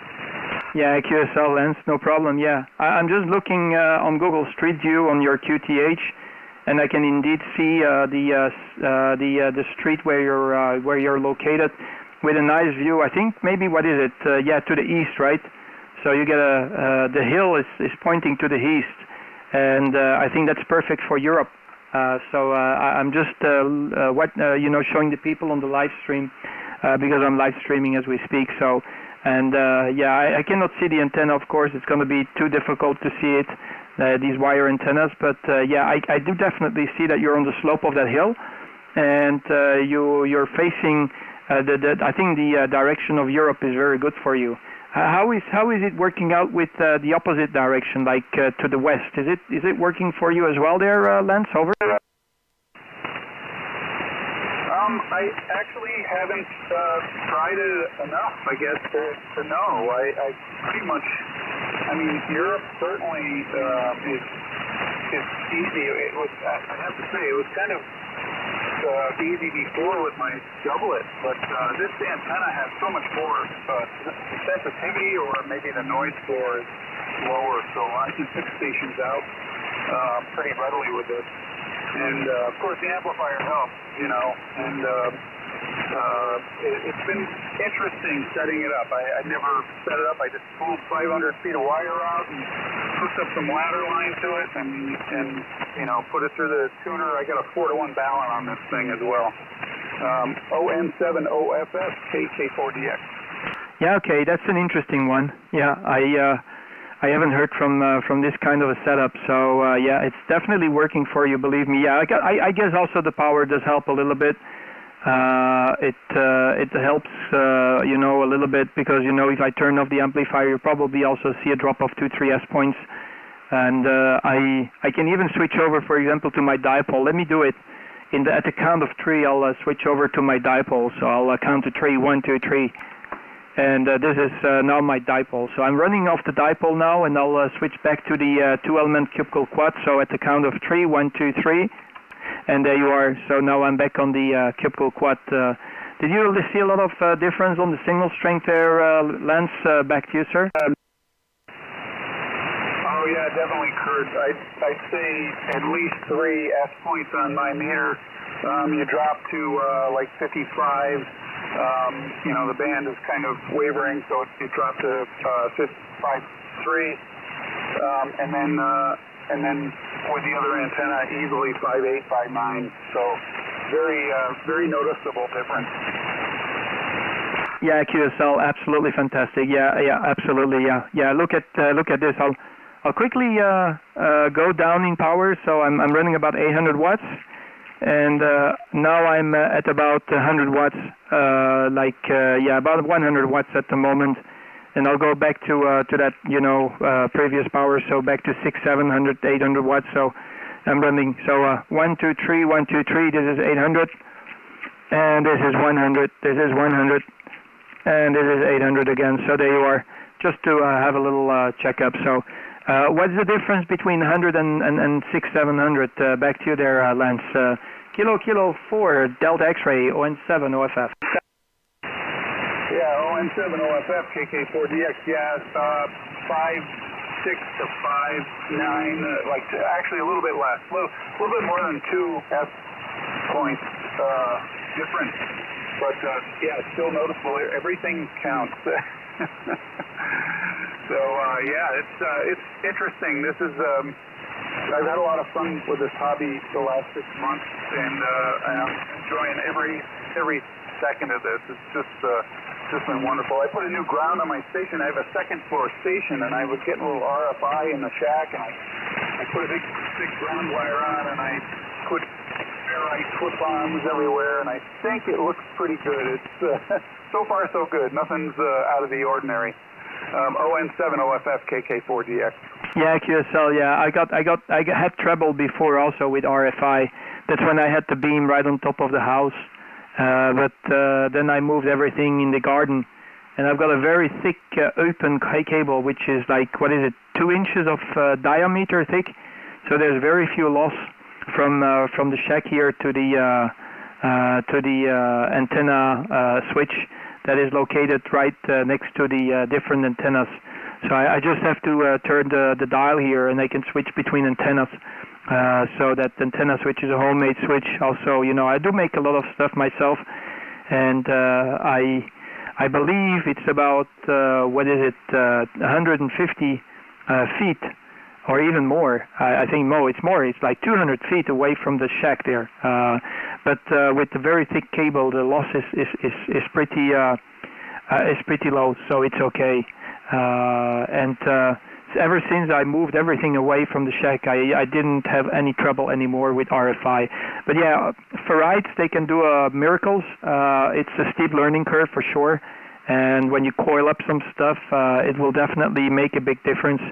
But you also have to use the right ferrites for the frequency. And then you can really resolve a lot of problems. But the easiest way is just to move the feed point of the antenna further away from the shack.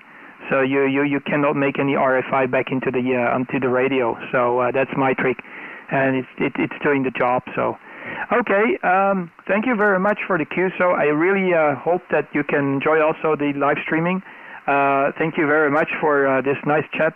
But you're sounding great. I must confess, I had that older gentleman that was using a 4-element or a 3-element on a 60-foot tower, I think it was. It was 90 foot, but I think the antenna for 20 meters is like 60 foot up in the air, and you're pushing around about the same signal. So that is remarkable. So that's very good. That's a very good performant antenna lens. Absolutely. Thank you very much. Kilo 4 Delta X-ray. ON7 OFF. Over. ON7 OFF KK4DX. Yeah, very good, Kurt. Yeah, I was just looking at your QRZ page, and thanks for the compliments on this rig. I'm really excited. But this is a process. I'm getting to different. I'm going to try different antennas, and so far this has been pretty fun. I think a little tough putting the tie points up in the trees and blah blah blah, but. It's been exciting anyway. I didn't get what you were using. I'm looking at your QRZ page, and I see it looks like a multi-band quad in the picture here, and then there's another mobile antenna. But I didn't get what you were using for your antenna and your rig. Over. Yeah, can you go to the live stream lens? You click on the first picture where it says I'm live now. You click on there, and I'll show you live the antenna. Over. Roger. Yeah, I just clicked on the live stream now. So yeah, go ahead. Yeah. So let me show you. So yeah, I'm just showing your QRZ page, but let me quickly log into my camera. I've got a camera set up pointing into the antenna. It's right here, and I'll turn the camera a little bit so you can. That's my antenna. So it's a 2-element cubical quad. It's on a 2.5 meter boom. Forgive me to give you the details in feet measures, but that's it. And it's pointing right now into North America. So it's a single feed point. It has all the different bands, so you don't have to fool around with switching boxes and all that kind of stuff. It's pretty useful because you don't have to switch, and you don't need multiple cables. So that's the antenna, and it's a 2-element cubical quad. It's actually a ham operator that lives about a couple of 30 miles away from me. He had to move out of his house, and he had the entire setup for sale. And there were lots of people who came to look at his gear to buy it from him before he actually had to move, and he preferred to give the entire set. So the antenna itself, it's a commercial one. It's not a homebrew. Normally I do make my own and build my own antennas, but because I had it at a pretty reasonable price, I didn't want to bother. And this one is made by Golf Bravo Antennas. It's a Dutch company. They don't have it for sale anymore. Maybe you can still buy it unless it's made to order. I'm not sure, but on the website it says out of stock. Maybe it's a make to order item. I'm not sure, but it's working reasonably well. So you've seen the difference just with the dipole. And talking about the dipole, if you look at the picture again, let me open the camera again. There you are. There's some delay, of course, on the live stream. You got the tree, and right there on the top of the tree, I've got my dipole. So it's more or less at the same altitude, and still have 2 3S points of difference. Makes a hell of a difference. So there you are. That's the story over here. I hope you enjoy also the live stream, Lance. But thank you for the cue. So I really appreciate, man. You're sounding absolutely fantastic. Have a nice day. You stay safe. And yeah, we'll definitely cross aerials again with that nice antenna, loop antenna that you're running. ON7 OFF, Kilo 4 Delta X-ray, over. ON7 OFF, KK4DX. Yeah, fantastic, Kurt. Wow. I was looking at it. It looks like a quad. Obviously, it's easy to recognize the quad. And I was kind of interested because I used to own a quad, and I didn't have it on a tower. I had it stuck in my father's garden. I used to turn it by hand. But I was amazed at the directivity and the gain of the quad. I mean, I had a 3-element beam, and I think the quad was by far the best antenna directed antenna. I had a two-element 3-bander, and yeah, that looks like a beautiful setup. So yeah, I'll let you go. 73 enjoyed the QSO, and yeah, we'll definitely see you down the log. ON7 OFF KK4DX 73. Yeah, thank you, Lance. Thank you for giving me a shout, and yeah, fantastic. Yeah, just the rest of the working conditions, I still have to give it to you, but basically I'm splitting receive and transmit. I'm using an SDR Play RSP1A as my receiver, using the SDR console software that is made by Golf for Echo Lima India. Simon, he is a programmer. He makes this software, so whenever you happen to have something that is a SDR receiver, go with this software. It's a very fantastic software. I try to be an ambassador for the software. And the radio, the daily driver on my TX is the Kenwood TS480, and the OM Power 2000 is the amplifier, so that's basically it. So it works pretty well. I'm very happy. Was very satisfied with the antenna indeed. It really does make a huge difference. It's really the difference between being able to make a contact and not being able to make a contact. You see what I mean? So 73, Lance, take care and God bless. Kilo 4 Delta X-ray ON7 OFF. Waving a hand, and I'll talk to you soon. 73. 3 Kurt. Kilo 5 X-ray Sierra. Kilo 5 X-ray Sierra. Good evening to you, sir. This is ON7 OFF. Operator named Kurt, located about 15 miles southeast of Brussels here in Belgium. Back to you, sir. I think it must be Bernard. Go ahead, Bernard. Over. Okay, Kurt. Very good. I'm watching your live stream on YouTube, and it's fascinating. It's quite the software you've got there. I go by Bernie, B-E-R-N-I-E, Bernie, but you can call me Bernard like my wife does, and we'll be fine with that. You're about a 5'8" to a 5'9". The band is up and down, but I'm very happy that it's propagating between here and Belgium. OM7 OFF, love the call sign, on and off. This is K5 X-ray here.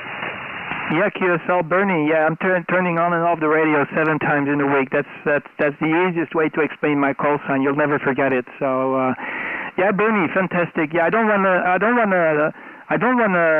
sound like your angry wife. So I'll call you Bernie. No problem there, mate. Kilo 5 X-ray Sierra ON7 OFF return. Yeah, fantastic. Yeah, very, very good signal from you as well, Bernie.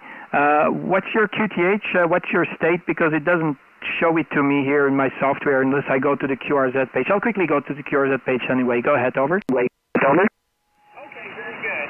And I've got some background noise, and I apologize, but the lawnmower is outside mowing our grass right now, so that sound is rippling into my ham shack. I apologize for that. I'm located in the state of Arkansas, Alpha Romeo Kilo, Arkansas. And we're in the northwest corner of the state, up in the Ozark Mountains, Kurt. And it's a cool day today. It's about 80 degrees Fahrenheit. We've had some very hot weather, but the hot weather finally broke. And we live on a little farm here. We've got chickens and donkeys and cows and other things, and lots of grandchildren. ON7 OFF from K5 X-ray Sierra. Yeah, QSL. Yeah, I'm actually also. It's not really a farm, but we've got a lot of chicken. If you look on the QRZ page, you will see my chicken there on the bottom of the page. These are the Silkies, American Silkies. It's a breed that have a lot of feathers around their eyes, and they're very fluffy. You almost would think these are little teddy bears.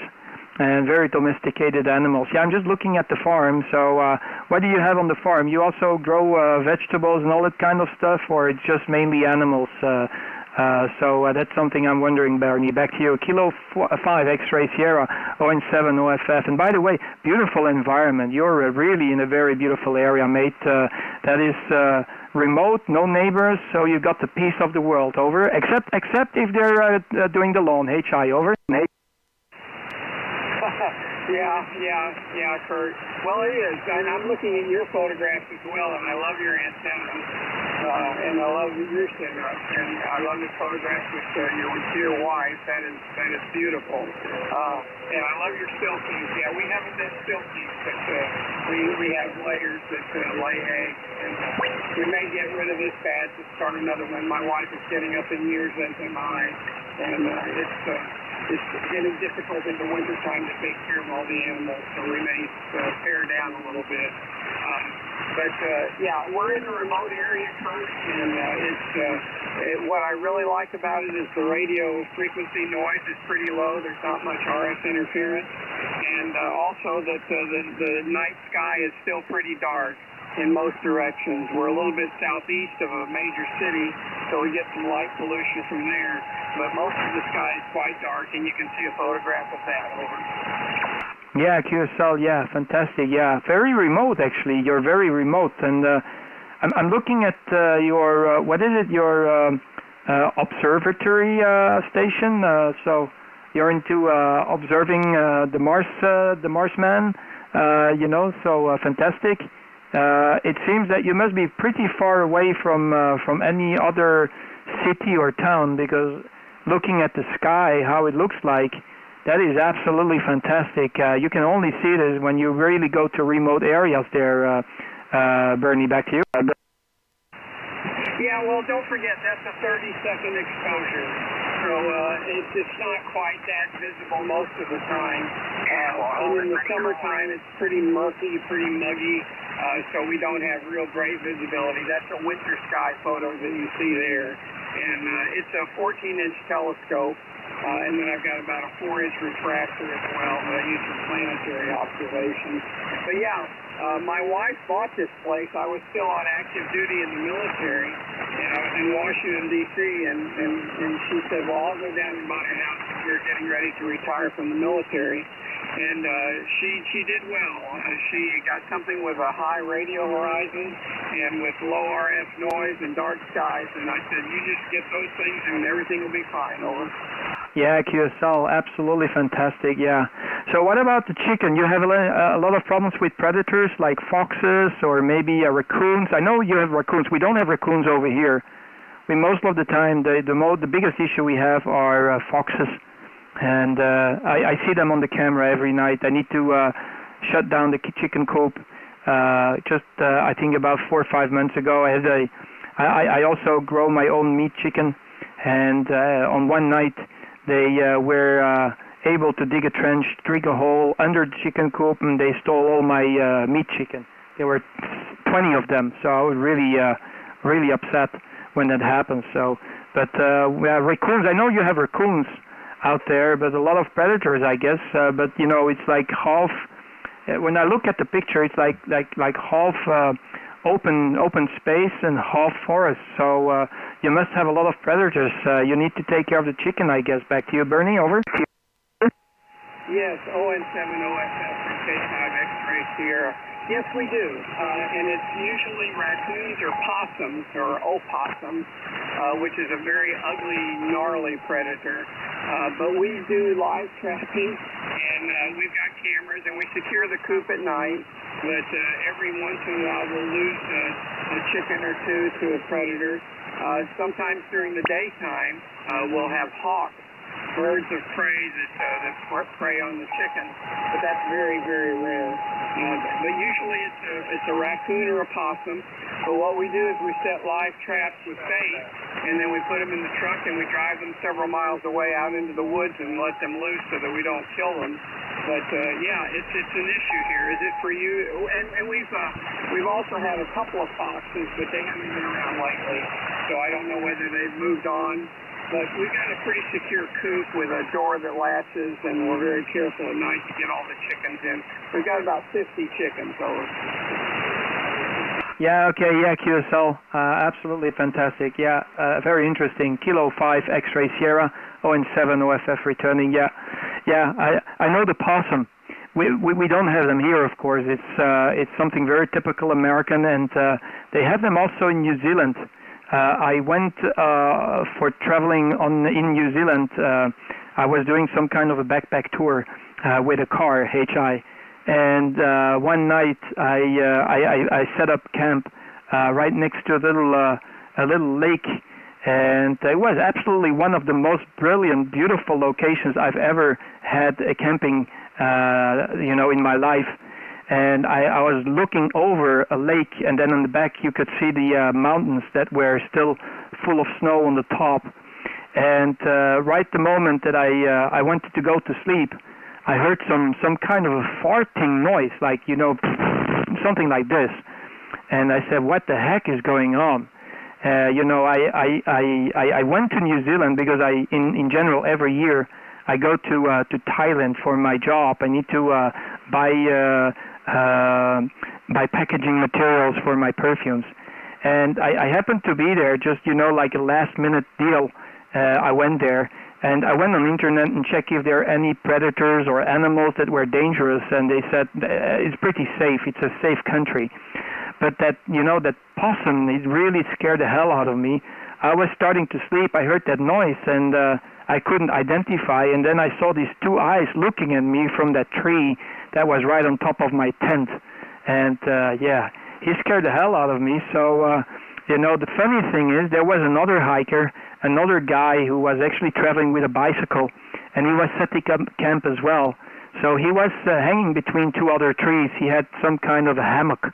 And I came to that area, set up my tent, and then I went to, discover a little bit the area where I was.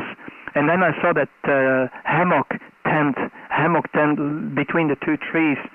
And then he heard me approaching. He thought I was the guy from the property. So he told me, sorry, no impact, no environmental impact. I'm just going to sleep. And I told him, you can stay, because if I'm going to stay over there with my tent. But first thing that on my mind was like, what the heck? This guy, he's pooing right next to my tent. Is that what's happening? Because I didn't know what's going on. But then later on, I found out he was a possum. So that was a hell of a story, mate. Back to you, over. Mate. Oh yeah, they can be scary, and they're about the ugliest predator I've seen. They're just hideous to look at, and they've got those long teeth and that long beak or nose, I guess I should say, and they will snarl and hiss. We've trapped a couple of those, and like I say, we put them in the back of the truck, and we've got a big live trap cage that we put them in, and just drive them several miles down the road by the river and let them out, and they very quickly make a beeline for the woods or for the river to get out of our presence. But we haven't had too much trouble. Of course, the issues with chickens are multiple, so we've been pretty fortunate. We get about 2 dozen eggs a day or so, but like I said, we're in our 70s now, 70 years old, and it's getting to be a good bit of work. But we've got 6 children, Kurt, and we've got 21 grandchildren, and miraculously they all live in the area, so we keep them well supplied with eggs. This is K5XS. Okay, that's good. At least you got a large property, and you can accommodate all of them, for sure. Yeah. The only issue we have is blood mites. That is the only issue that I have with the chicken. I don't know if you're suffering from the blood mites, but here the blood mites are terrible. And for my meat chicken, I'm using the broilers. It's actually, I even didn't know just up until a couple of years ago that you can get these broilers, and within a time frame of about 8-9 weeks, they're good to be slaughtered, and they will have 4.5 kilos. I think it's about 10 pounds or something. So that is amazing. It grows so fast compared to the other traditional, leghorns and all these other breeds. So for us, the main problem that we have is blood mites. And I spoke to another gentleman in the United States. He was telling me, I don't remember the product. It's some kind of a paint that they put on the wood that they use on the train rail track. This wood is impregnated with carbamimium or something like that, but it's not available anymore over here in Europe. Apparently, that's really doing the trick. But that particular product is prohibited by law here in Europe. You cannot get it anymore. So we are stuck with all the other solutions. Right now, the only product that really helps for me is Exalt. It's Echo X-ray Zulu Oscar Lima Tango. Exalt. So Echo X-ray Zulu Oscar Lima Tango. Exalt.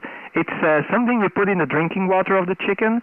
You have to do the treatment like 2 times with a 1 week waiting time between the 2 times that you need to provide it to the chicken.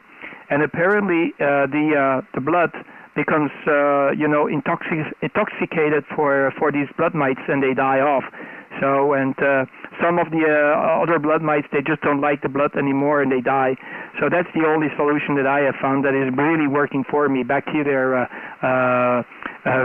Herbie. Sorry, let me hold on. Okay, there you are.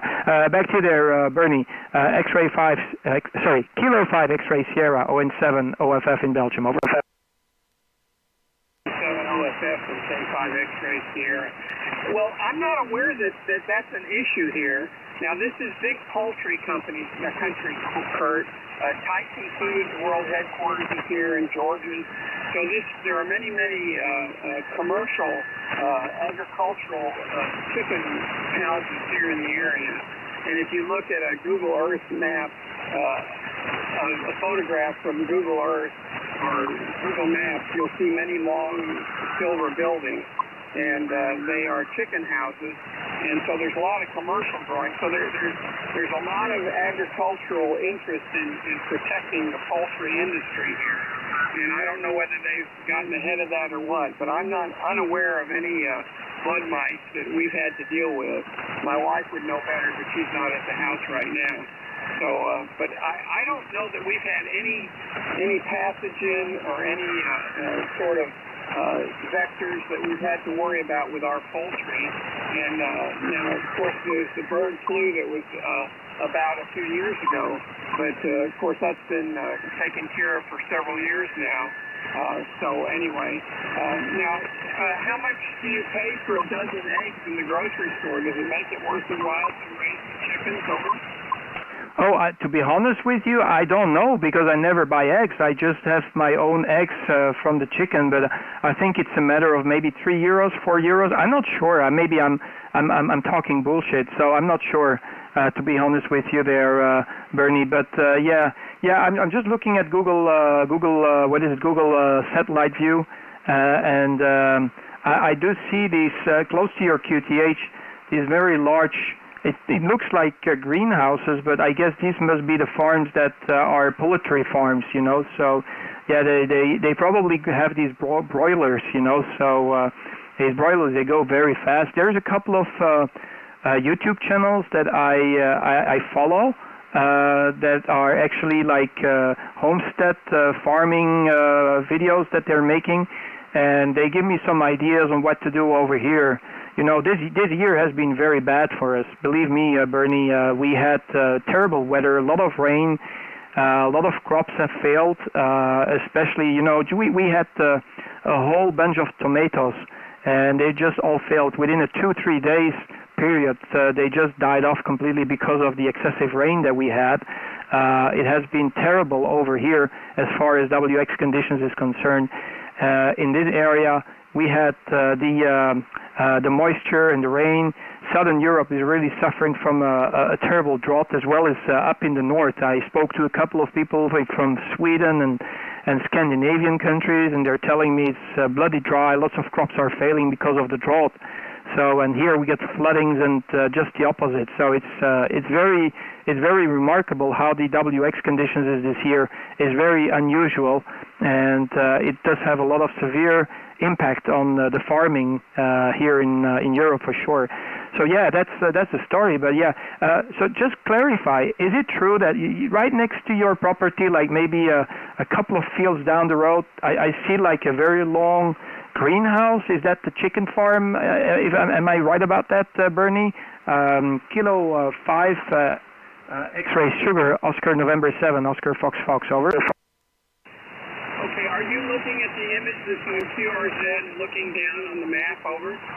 Let me, you're on the live stream, right? Are you on the live stream at the moment, Bernie? Well, I've gone full screen with the map right now, but let me bring it back open. Sure, yeah, I'm there again. Over. Yeah, I'm looking at this picture here. So this is your QTH here on the picture. It's going to take about 8 seconds delay. So, and then I see something like this. So let me just zoom in a little bit. So I see this here. This is your QTH, and I see this here right in the middle of the screen now. I'll wait 8 seconds. 1, 2, 3, 4, 5, 6, 7, 8. Of course, the seconds, they don't go that fast, but anyway, you get the picture. And then there is another one where I see 3 of them. So I guess these must be the chicken farms. I guess so. I'm not sure. Must be a hell of a sight. So there you are. Is that the one you're referring to, Bernie? Because I think that's the one, right? Over? Yes, that is correct. Now, if you look at where the little marker is, where you've got my QTH highlighted, you can see slightly north of that, the little white rectangle, the little white square. That's the observatory right north of my house. And then right north of that, or straight up from the observatory, is one of our daughters. She and her family live there, so we had her build her house on our property. And then, as you look at the red dot on the map right now, not that far, not nearly that far, just immediately just on the property. So scroll back down, and just go back to where my QTH is, and you'll just see on the property, you can see a little white dot at about the 9 o'clock position of the red dot. That's the observatory. And then right immediately on top of that, you'll see another house. That's one of our daughters. Move your pointer in. If you can move your Yeah, okay, yeah, I'm looking at it. So, yeah, I'm almost looking into your house there, Bernie. Sorry for the privacy issue that I'm creating, HI.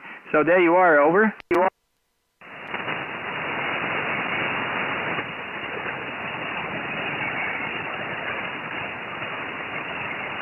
But yes, those long silver things are commercial poultry houses, and they just house thousands of chickens. And these people are independent contractors, so the poultry companies will drop off thousands of chicks, and then these people feed and raise the chicks for the poultry companies. And then the poultry companies come with their giant trucks and pick up the full-grown chickens and turkeys. But they're heartbreaking because these chickens are, in these confined areas. They're not allowed to roam. Of course, ours are all free range. And they, like you know very well, they develop personalities. Those giant poultry houses are just big machines that crank out and turn little chicks into big chickens for those.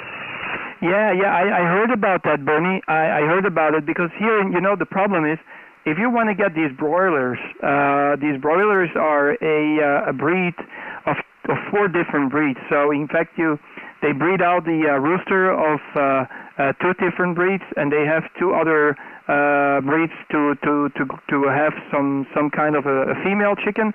And these 2, when they mate together, then you have these broilers. And apparently, it's secret. It's a secret.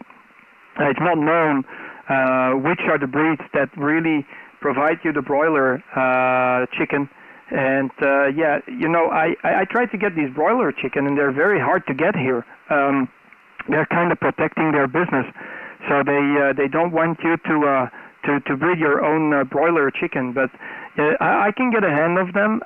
Some lady who actually goes to markets here, she sells these broiler chicken, and these are the real broilers. It takes like 8 weeks, and they're fully grown. So, and as you said, they have got a character. So I saw even a lady. They're supposed to be slaughtered at the age of 8 to 10 weeks.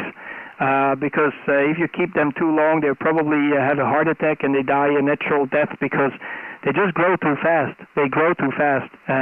But some lady on the internet, she took one of these broilers in, put him on a diet, and I think the chicken is still maybe like about 6-7 years already, and it's a domesticated chicken. They are very, very, how could I say, very tame as well. So fantastic. Yeah, that's interesting. But here we have, these mites, these blood mites. They are kind of dangerous in the sense that if you have too much of them, they might suck the blood out of the chicken, during the night, and the chicken is going to have a deficit of blood cells, and then they're going to die. So you need to keep that pest in control. And yeah, it's a little bit of a problem here. Talk with your wife. She will probably know what I'm talking about. We call it blood mites.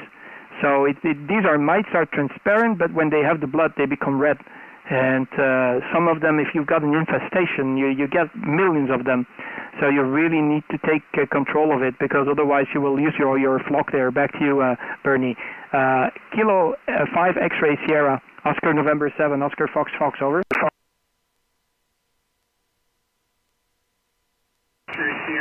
That's very interesting, Kurt. Yeah, I am a hypocrite, and I'm not a vegan or a vegetarian, but I cannot raise an animal and then kill it and eat it. I'm such a coward. So my wife and I have an agreement that she can have all the animals she wants, but we don't ever kill and eat them. So we just have layers and just enjoy the egg. But those chickens develop such personalities that I just couldn't bring myself to wring one of them in the neck. But I'm sure that I can sure go to McDonald's and get a quarter pounder with cheese. Over.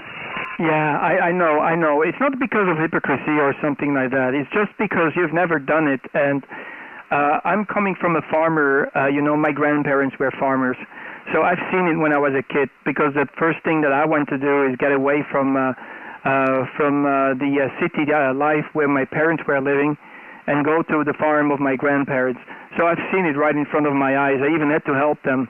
My granddad, he had so many animals, and pigeons and chicken, and we even had pigs, and so yeah, we had to kill them. It's slaughter them and get food on the table, or be hungry, because at that time, I'm 50 years old. I'm not that young. I'm not as old as you, but I've been living in this area here, and it was pretty rural when I grew up. And I got used to it, so I tried to put my feelings aside. But yeah, indeed, it's not a very, how could I say, a very nice thing to do. But things have to be done what have to be done. If you want to have some meat on the table.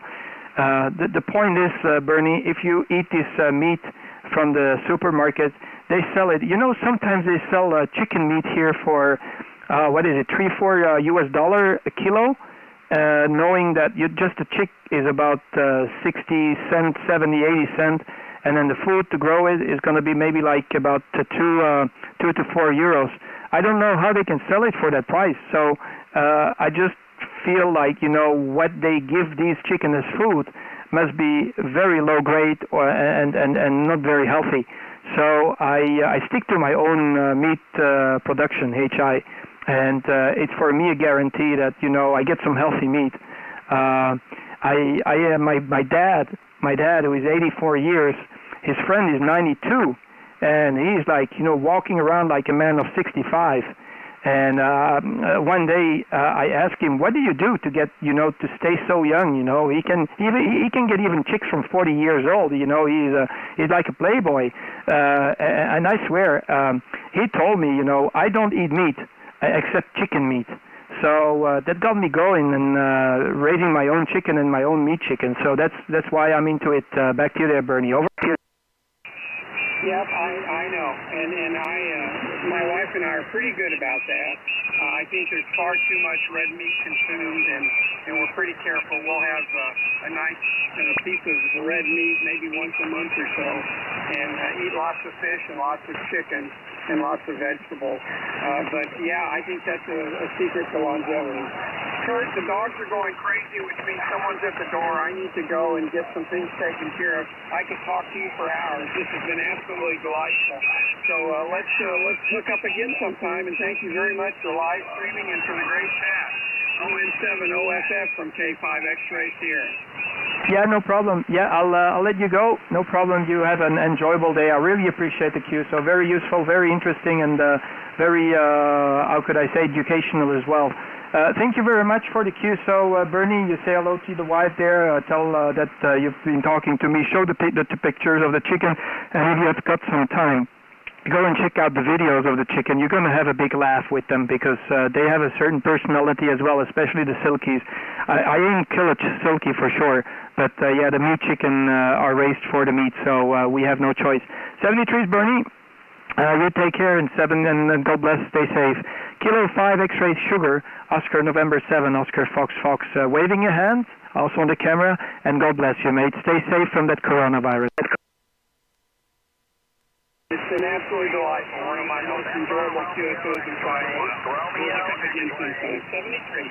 ON7OSF. This is K5 X-ray here. Good night. Good night, 73. Talk to you soon. ON7OSF. We're standby. Bye-bye, 73. God bless.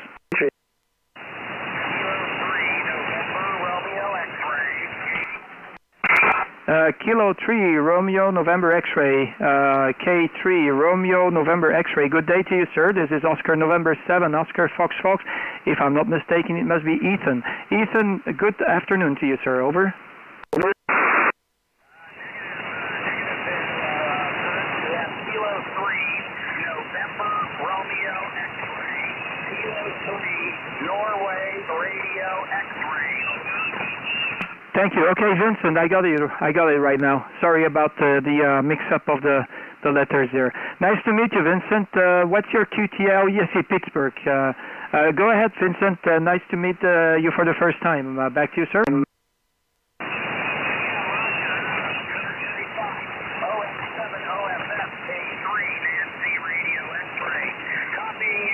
Very well, but I do have noise, very serious noise. You're at my noise level. You're about a 5 and 6 with me, Kurt. 5 by 6 into Pittsburgh, Pennsylvania. In Pittsburgh, Pennsylvania, and you have the name correct. It is Victor India Nancy Charlie Echo, running 400 watts to a G5RB and an old Kenwood 440, as you will see on my QRZ page. We really do enjoy your live streams and your monitor those when I'm working. And technically, I should not be doing this because I am at work from home, but I heard you and I've never worked it before, and I wanted to get on your live stream and check it out later. ON7OFF Yeah, QSL. Thank you very much, Vincent. Yeah, thank you for being on the live stream. Really appreciate it. I hope you'll enjoy it. And it's working out for you with that antenna and 400 watts. That's fantastic. Yeah, it's working out. It's no problem. Pittsburgh, Pennsylvania, no problem. You're doing a fine job. I'm gonna quickly Google or QRZ your call sign. See on the QRZ page on your call sign and put it into the stream. Let me just do it right now and show it to the people. So there you are. Yeah, I hope everything is okay with you. And yeah, I see you are also a drummer, HI. So you can not only make noise on the radio, but also noise on the drums there. Back to you. Yeah, I've been known to do a little banging around there, Kurt, with that. It's been a lot of fun. Haven't done it for a while since fellow ham and musician friend of mine passed away several years ago. But we really miss that, and music is a beautiful thing. We really, really enjoy it. I hate to say it, but I am at work from home here, and I can't really talk all that long. So I'm going to stand by for a signal report. When I have more time, I'll come back and do so. But I do have to get back to my job. Since the madness began in March of 2020. So, ON7OSF, need a signal report from you, Kurt, for the log. This is K3, Nancy Radio X-ray, over. QSL. Anyway, if you subscribe to the channel and you turn on the notification bell, Vincent, each time when I go live, you can have my whereabouts. So that's the easiest way. And I'm pretty sure when you're going to be off the job that we'll cross aerials. The problem is I do not operate during the weekends. I'm working over the weekends. I'm actually working every Friday, Saturday, Sunday, public national holidays. unless something special happens, like a COVID thing. But yeah, that's the only main problem that I have, is probably I cannot meet a lot of people because of the fact that I only work over the weekend, over the week and not over the weekend. 73 is Vincent. Enjoy the work that you're doing, and hopefully talk to you soon again. I'm pretty sure there's going to be more opportunities. We can cross aerials. Just leave me a comment when you are when I'm live in the chat box. I might just see it. I'm not keeping my eye on the chat box all the time, but I might see it, and then I can give you a call back. 73s. This is Oscar November 7, Oscar Fox Fox with Kilo 3, November Romeo X-ray. God bless you. Stay safe.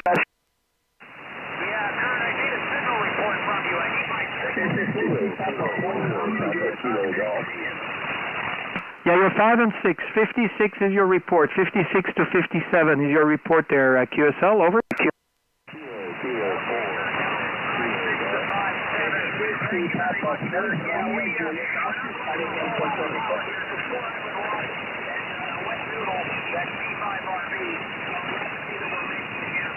You're right at my noise level, but I do copy you a little few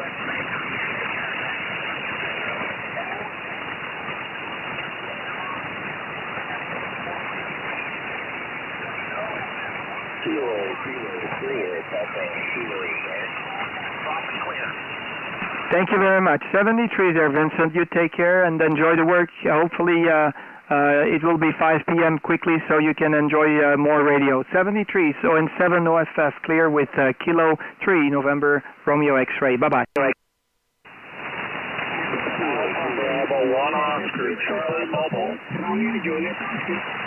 Okay, I have a mobile station. That's surprising. Mobile station, make your call. Yes, Oscar November 7, Oscar Fox Fox. This is Alpha Bravo 1, Oscar Charlie Mobile. A nice 5 and 9 with me here in New Hampshire in the United States.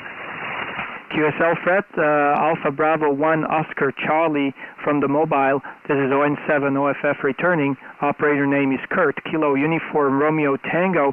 QTH is Brussels. I'm just about south of the Brussels city. It's about 25-minute drive to the city center.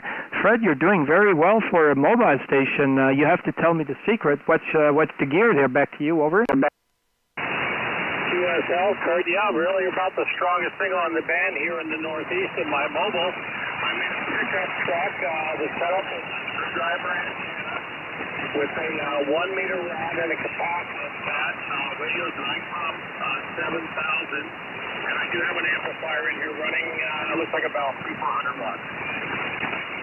Yeah, QSL. Can you tell me the power? Did I hear 1500 watts? Is that correct? Over? 400 watts. Yeah, okay, 300 to 400 watts, yeah, because I was wondering, how can you power a 1500 watt amplifier from the mobile? I know some of the crazy guys on the 11 meter band, they do that on the Super Bowl, but these are most of the time truck drivers. They get a whole range of battery packs together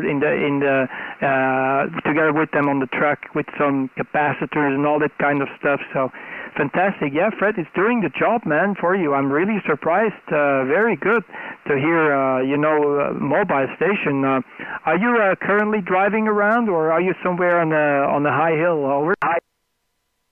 No, I'm just driving down an interstate highway here in Massachusetts. Looks like I'm doing it about 70 kilometers an hour. And the antenna is a very good one. It's made by someone who specializes in this. It's a Scorpion screwdriver, a very large screwdriver antenna, and the capacitance pad also helps the performance. That's the big amount of vehicle. Yeah, is that the antenna that I see on the picture with this kind of a butterfly setup there on the top? Over. Yeah,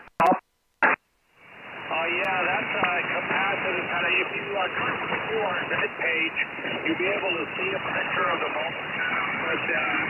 But what the capacitance does is make the antenna look much longer electrically than it really is.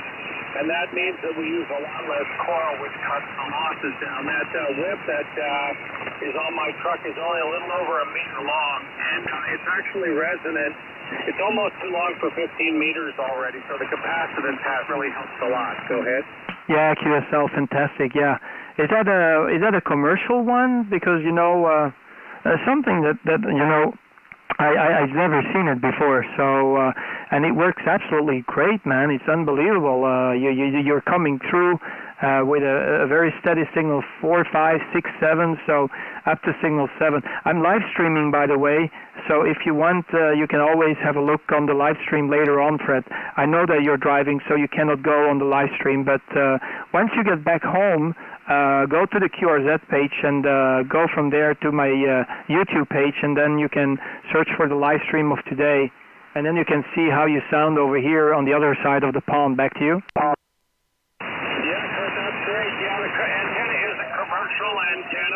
It's made, if you Google scorpion antennas like the insect, you'll be able to find it. The gentleman that builds these antennas has been doing it for a long time.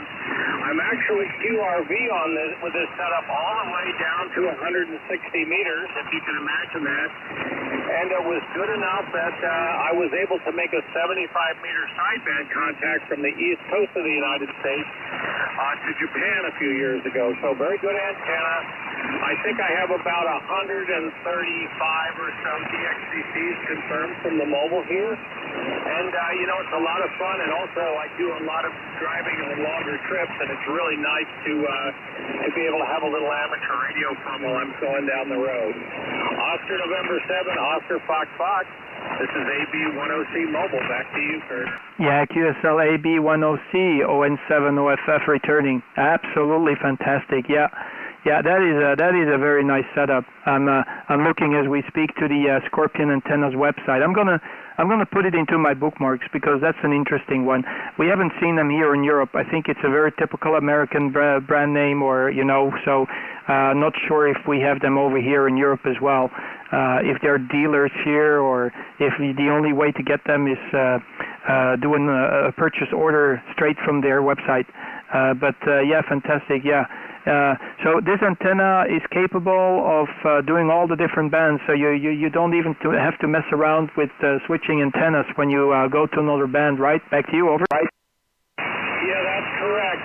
By the way, I will check out that live stream on your QRZ page. So yeah, the antenna, typically you'll set them up that they'll work 80 meters through 10.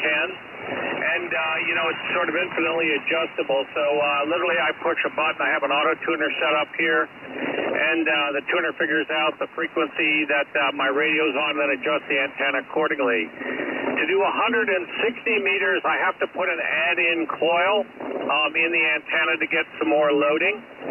And the range, obviously, with such a short radiator is very limited on 160. But I'm able to work about halfway across the United States and down into the Caribbean from up here in the Northeast. I'm almost in Canada, where I'm at here, and pretty close to the Atlantic side.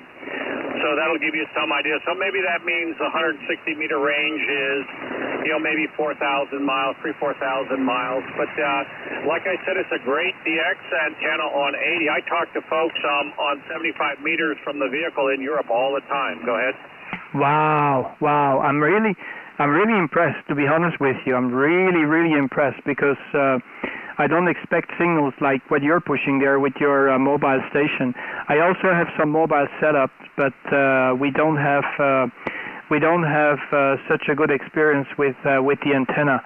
So there you are. So if I'm not mistaken, you're going up to the big lakes, going to Cleveland. What is the final destination there? Back to you, over. Yeah, thanks, Kurt. I'm actually headed to New Jersey. I'm headed down the East Coast. I'm part of a program called ARIS, which stands for Amateur Radio on the International Space Station. We're a group of volunteers that work with all the space agencies around the world that have people on the ISS, and we help schools make contacts with the astronauts on the space station using amateur radio. So anyway, I have a school down in New Jersey that's having a workshop on amateur radio for their kids this week, and I'm going down there to just help them out. We're going to do some fox hunting, and we're going to probably make a handheld satellite contact. I brought my remote radio set up for my station. So we're going to have the just play a little HF. Maybe we'll walk to you again if you're on later on this week from the school. We should be on the air about this time from the school tomorrow afternoon. So at any rate, I've got about a 4.5-hour drive ahead of me here, and I'm looking forward to having some fun with amateur radio. Go ahead. Yeah, QSL. Can you tell me approximately where you are driving right now? You know why I'm asking you this? Because I'm going to quickly Google it and look on the Google Maps how it looks like, the environment, if you've got mountains or if you've got hills right next to you. But if you see any plate like QTH plate, let me know, because I'm gonna go straight and have a look, because that's impressive. That's impressive, absolutely fantastic. And you will hear on the live stream, you're booming in here, absolutely fantastic, especially from a mobile station. That is very exceptional, Vincent. So it's not very common that I can hear stations that are that loud from a mobile Fred. Over. So yeah, that's great, man. Very interesting. It's a little bit pricey on the antenna. I can see the price. It's between $800-900. But yeah, if it's doing the job, it's doing the job, Fred. Back to you, AB10C ON7 OFF. ON7 OFF, AB10C returning. Yeah, if you want to look, I'm near Boxborough, Bravo Ocean Oscar, Bravo Ocean Radio Oscar, Boxborough, Massachusetts on Route 495. I don't think I'm at a particularly high elevation here, and my signal's going in and out because there are a lot of large trucks that are going by me and probably causing the antenna to be blocked and unblocked. So if you hear what sounds like some deep QSP, it's basically I'm surrounded by transport lorries here now. So that's probably what's affecting my signal. But no, mobile HF, if you work on getting the vehicle quiet with proper bonding and grounding, and you have a good antenna, it really works amazingly well. Now, I will say, I think bad conditions, I haven't been on one, they're certainly better than they were yesterday. It seems like they're quite good on 20 meters. Go ahead. Yeah, QSL. Did you say Boxville, Bravo, Oscar, X-Ray, Victor, India, Lima, Echo, or am I wrong with the QTH? Over. It's like cardboard box. Boxborough. Go ahead. Okay, box, and then the rest. Can you spell the rest? Because maybe my English language skills is not good enough to fill up the rest. So Bravo, Oscar, X-Ray, and what's the rest? Can you spell it? Yeah, it's Bravo, Oscar, X-Ray, Bravo, Oscar, Uniform, Golf Hotel, I believe, or something like that. Okay, I got it. So there you are. So I guess you're on Highway 2 or you're on Highway 495. So it's one of both, I guess. Over. I guess. Roger that. I'm on Highway 495. Yeah. Okay. Yeah. I do see the Boxborough Regency. Okay. Let me just quickly have a look, and I'll put it in the live stream so people can see where you're driving. So.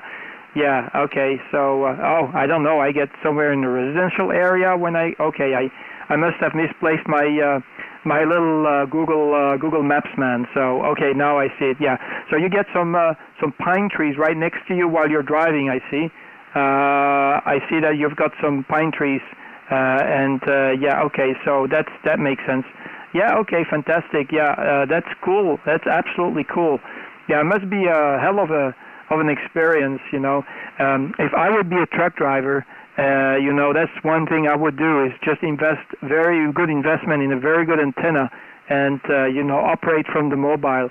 There are some regulations here that you cannot use a microphone, but for certain countries here in Europe. But so far, Belgium has been spared from this insanity that you cannot use a microphone. So, then you will need to use a Vox. You can get fined for it. I don't know what's the regulations in the U.S. Back to you there, Vincent. Fred, over. Alpha Bravo 1, Oscar Charlie, ON7 OFF, over.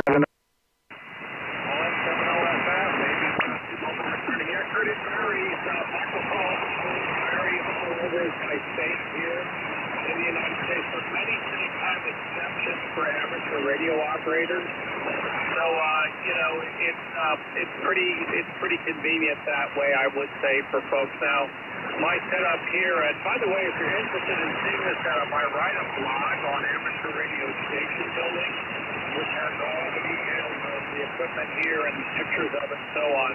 It's Station Project, one word, .blog. So if you go over there and pop in mobile HF, you'll be able to see all kinds of information and pictures about it. But it's actually pretty good for mobile HF operators now. I do have the radio hooked into the sound system in the vehicle here. I have my control head for my radio mounted right up on the instrument cluster. So I can keep an eye on the radio much the same way I would look at my speedometer or my other gauges. So, as long as you operate sensibly and safely, I think it's pretty good here. So, at any rate, this is AB102. Back to you.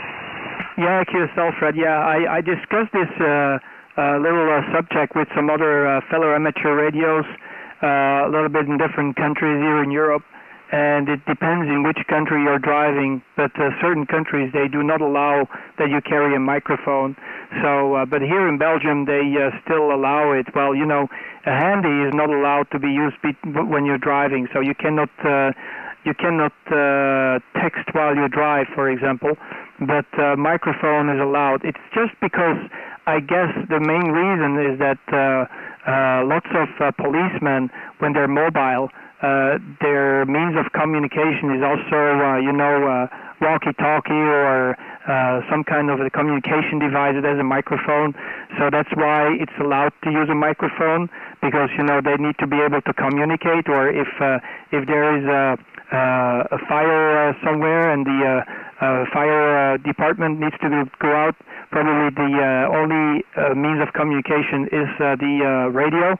So that's why it's still allowed as long as it's a microphone. And but some people, they had some issues. There were some discussions, but finally, after some discussions, everything was okay. But for certain regions, certain countries, I know it's not allowed anymore. So they took it out of the allowed things that you can do when you drive, and you're not allowed to. You need to have a Vox system, or I don't know how you can PTT from a mobile. The problem is if you make the horn go off, the Vox will go off. HI over.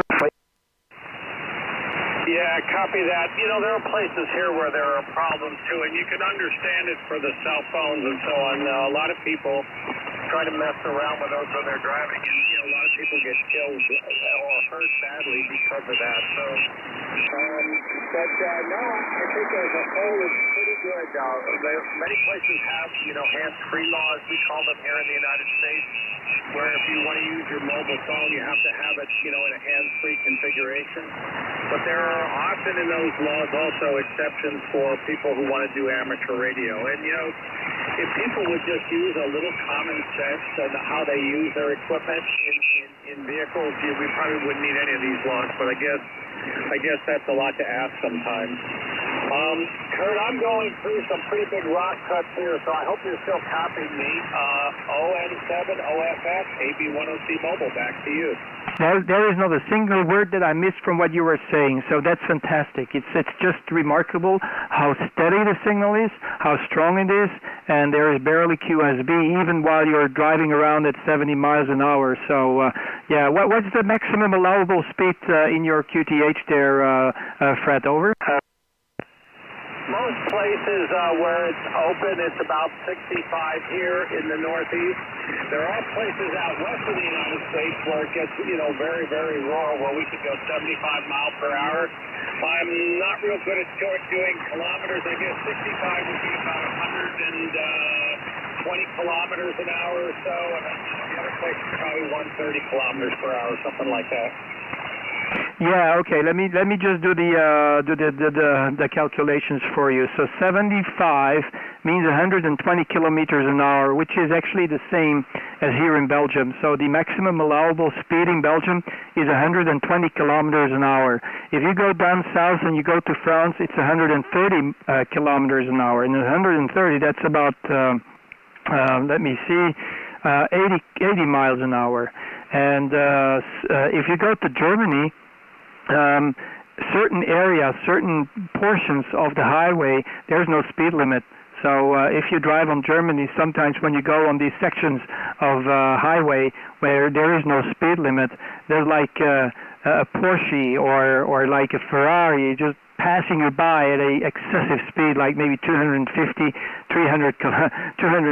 kilometers an hour, so 155 miles an hour. So it depends per country. So it really depends. If you cross the border between the different European countries, there will be a indication of the speed, maximum allowable speed over here. And Germany, they have these exceptions. So certain areas, I don't know how long it's going to still be available, but I personally think they just give this allowance on a very small portion of their highways because, you know, Germany is a country that produces a lot of cars, and because they produce a lot of cars, speedy cars, you know, they have to give the possibility to do these high speeds with these very powerful cars. So I think that must be the reason. But things are changing. Maybe in the future it will not be allowed anymore. Back to you there, Fred. Alpha Bravo 1, Oscar Charlie from Oscar November 7, Oscar Fox Fox, over. U.S. Outskirts. Yeah. Western states in the United States. All about how much traffic there is, right, and whether, you know, I've never been on the Autobahn or on those sort of unlimited speeds. I haven't been driving. And, you know, enjoy it while you can, I guess. I don't think the world is going to get any less crowded as we go here, unfortunately.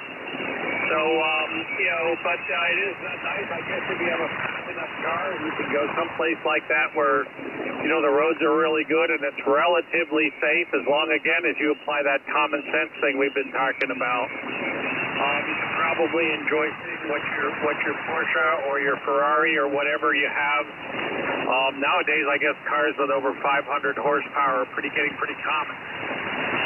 Those types of speeds can do. So probably better they do it there than someplace where it's less safe. So at any rate, Kurt, well, it's been a real pleasure talking with you. You're going to be my most memorable QSO for the week here, I think. It's nice to have a nice long chat on my drive with someone here. Tell me about the working conditions there. What's your station like? ONFF, AB10C Mobile, back to you. Yeah, you peaked to a certain moment to a signal strength of 9 there. Unbelievable, Fred. That's amazing. I'm running a Tango Sugar 480 by Kenwood. That's my daily driver for TX. If you go and have a look on the live stream, you will see I've got a whole pen adapter right in front of you for you, where you can see the signal of the entire band. And that's because I'm separating receive and transmit. So my receiver is the RSP1A SDR Play receiver, and I'm using the SDR console, which is a software created by Go4 Echo Mike India. He's doing a great job. So actually, I don't need excessively expensive gear to have a nice pen adapter overview of the band. I'm really happy with what I have here. So I am using an OM Power 2000 amplifier, about 600 watts on the antenna right now, and it's a 2-element cubical quad, so it's just pointing right into your direction. Yeah, just to point you out, Fred, there's a lot of restrictions going on here in Europe. Brussels, for example, is going to restrict certain diesel cars. You cannot enter into the capital city anymore. There's a couple of cities here in Belgium around the vicinity here where I live where they do not allow anymore certain cars of a certain age. They try to bring up that Green New Deal, which is absolutely crazy and ridiculous. But yeah, that's another story because, you know, these cars that will be replaced eventually by electric vehicles, they will probably be exported to Africa, and they will continue to do their life cycle over there. So it doesn't make any sense. I think it would have been much more sense if they would have disallowed the production of these combustion engines and go for hydrogen cars instead of going to electricity cars, which in my opinion is a whole joke. You know, it's just to get the economy rolling and get everything and everybody moving to a electric vehicle. Because anyway, the car that I'm going to have to sell, because I have to go over to a more carbon-free vehicle is going to continue to drive in Africa anyways until it's going to die. So it doesn't make any sense. We're one planet, so whether it happens here in Belgium or it happens in Africa, it doesn't make any difference. So anyway, I think that electricity car stuff that's going on, everything that, I'm not really keen on it because in my opinion, the electricity has to come from somewhere. If they would go with hydrogen, that's going to be a whole other story. But I think, first of all, they would try to push everybody going into electricity cars, electric vehicles, and after that they're going to say, it's not good, it produces also a lot of, it also pollutes because this, because that, and then probably they're going to start moving to hydrogen cars. That's how I see the future.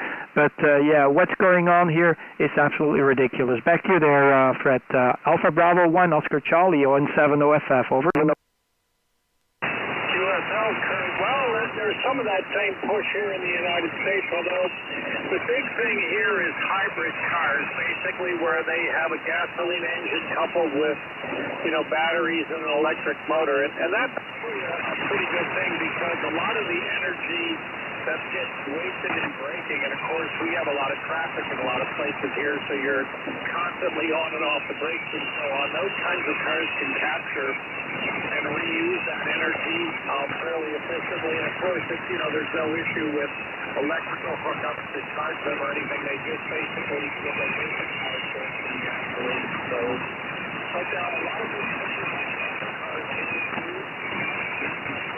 I think that the hydrogen thing is very interesting. I haven't seen too much of that focused on here yet, but in a lot of ways that makes a ton more sense because, part of the problem with electricity is you have to either use nuclear power, which has all kinds of issues, or you have to burn something to generate it. So, while overall it's probably more efficient to do the burning on a high scale, it still generates a lot of carbon footprint. People are very against nuclear energy here. It's almost impossible to build a nuclear power plant here. Go ahead. Yeah, QSL. Yeah. Fred, the thing is, if you transfer energy into electricity and then you have to transfer it again into a movable object, you have some losses there. Just the storage of the electricity, there's some loss there. So it's not really efficient. That's the whole point.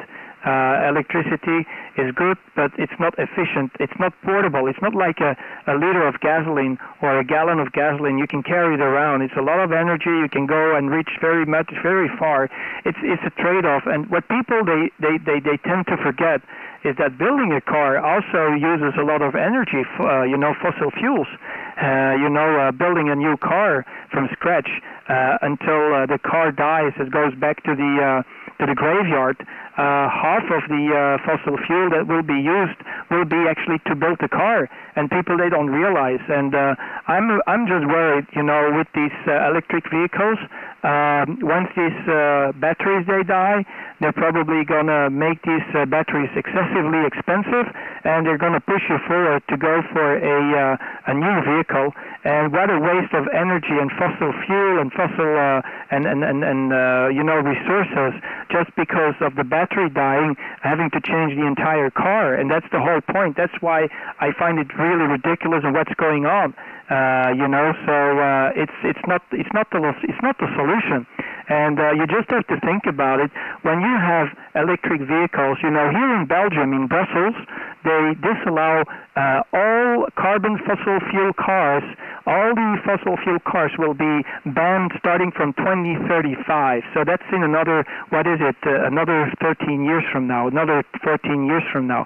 Now, I don't know how they're going to solve the issue, because if you're living at house number 3 and you have no parking spot in front of your home, but you have a parking spot at house number 25, you will have to, you have to lay a wire on the ground and charge up the battery of your car that is in front of house number 25. Now that guy that is in house number 25 gets home and he finds a spot somewhere at house number 667, then he needs to pull a cable from his home to house number 67. Oh my God, I don't know how they're going to do it, but I don't believe in what they're trying to do. It's just a Green New Deal. They have these ideas, but personally, and there's another thing that people don't know about electric cars. It's very, they pollute much more on particles that coming from the tires. These engines are much more powerful. People, they tend to accelerate much more. They will use much faster their tires. Their tires will be used up very, very quickly. I spoke to a garage, one of these guys in the garage here, a couple of miles away from my home, QTH, and he told me, if you have a combustion car, you'll probably go about 25, 30,000 miles with these tires. When you have an electric car, you'll be happy when you can reach up to 10,000. Now, maybe my figures are not correct, but basically that's what he told me. And another thing that I think is something that people forget, parking lots. The normal parking lots where you have like a couple of different levels of parking lots, they will be disallowed when it's electricity. Because imagine if one car catches fire in a parking lot, what happened if there is like 3 or 4 levels of cars? It will just burn the entire building. So I don't know. They're doing things, but they are not thinking, how they should do it. Back to you, Fred. Alpha Bravo 1 Oscar Charlie ON7 OFF. Back to you, sir. Over. Yes, sir. Over. USL ON7 OFF AB102 Mobile. Well, one thing, very little good has come out of all this COVID mess. But actually, one thing that has changed a little bit, I think, for the better, is that a lot more people's companies here are allowing them to work from home. And, of course, that has a huge impact on, people using their cars. It's also become possible to, get, and this doesn't totally eliminate the use of cars, but it probably makes it more efficient. Things like grocery deliveries and stuff, even, cooked food deliveries as opposed to going out. All of those things are much more being widely used by the general public or being supported by companies.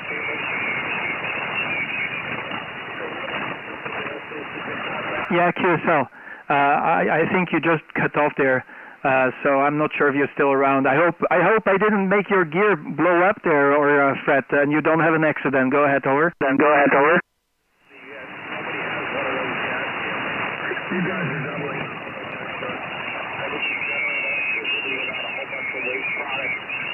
Or maybe some of this stuff with newer heavy metal like thorium reactors and stuff, or at least the stuff that comes out of the reactors doesn't be around for 100 years before it's safe. Maybe someday we got to if you're talking about is a good path. It's relatively easy to generate hydrogen. It's cleanly. It's a fuel. It's also a very good fuel from the standpoint of engine life. So probably a lot of good things there. But, so many people have lobbyists that I'm seeing the ocean that kind of forces the politics. Unfortunately, we're going to stumble around the right answer quite a bit before we ever get to Yeah. Is it possible, Fred, that your amplifier turned off? Because certainly you had a drop in signal, and you went close to my ground floor noise. Is it possible maybe your amplifier went into safety mode? Over. Over. Yes.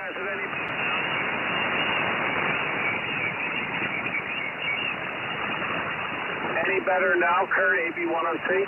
Yeah. It's better. Yeah, the amplifier is doing a big job, so it's really making a difference of maybe 3 S points, Fred. So it's really important to have that amplifier running. What happened? Did it go into safety mode? We've been talking too much. He's not happy with the long conversation, Fred. Over. Well, I had a large truck go right by the end. Metal in it, it'll cause the SWR to go haywire and trip the amp. A lot more rock cuts now, so maybe a combination of those two things. Okay, okay. So I think it's cutting off again. So maybe the amplifier is running hot. So no problem. Okay, Fred. Anyway, I'll leave it here. I really appreciate the very nice QSO. I wanted to continue that QSO because I do also operate from the mobile, and I tell you, your trip just feels like, much faster, going much faster when you're on the radio, and you're spending some time talking to someone. So I try to be somebody who is giving you a company and making your trip like very, very comfortable. Back to you, Fred. Over.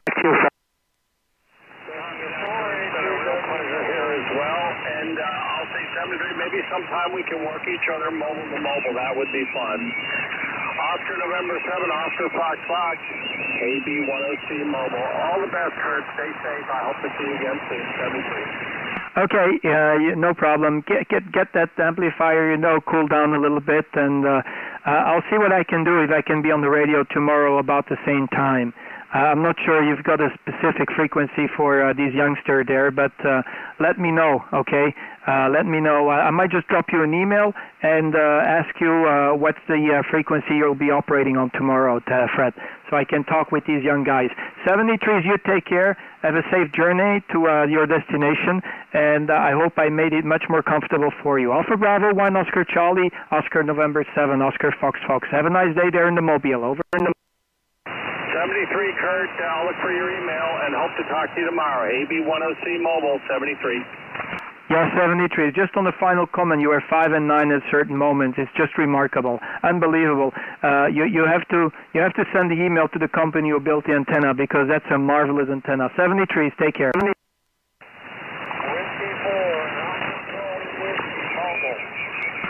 Whiskey 4 mobile. I've got another mobile station. Great. Whiskey 4. Make your call again. Over. Call again.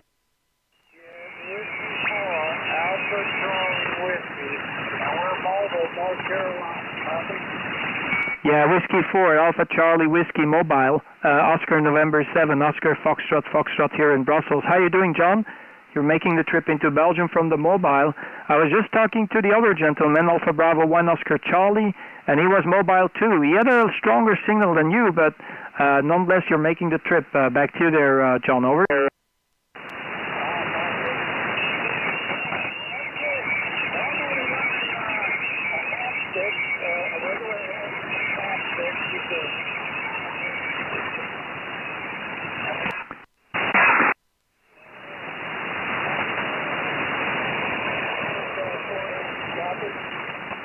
Yeah, very difficult. I have you right in the ground noise of my radio here, John. So are you mobile? Are you driving around, or are you static mobile over somewhere in the field? Back to you there, John. Over. Yeah, I'm out in the country, and I'm about to Charlotte, North Carolina, and I'm not doing nothing else. Yeah, okay. Where are you at in North Carolina? Did you say Wilmington? Over.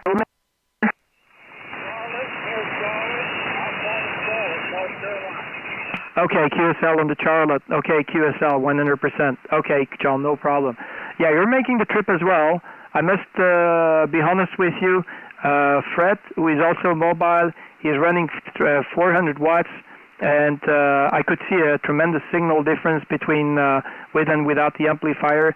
So if you don't have an amplifier, maybe just little investment would be very useful, because it really pulled out Fred from signal strength that is barely readable to very readable. So Fred was doing very good, and I was talking with him for maybe like half an hour. So that's fantastic, John. I hope you're doing fine. And I get you here 5 and 5, 5 and 6, and sometimes you're going down with the QSB to a signal strength of 3-4, and then it becomes unreadable. Back to you, John. Whiskey 4, Alpha Charlie Whiskey, Oscar November 7, Oscar Fox Fox. Over.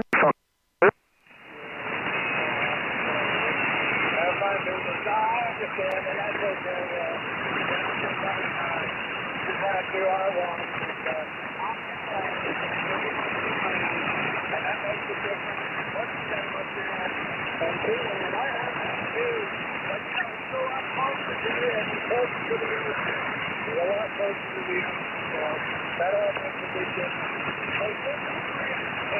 nice talking to you. I listen to you on my way home. So,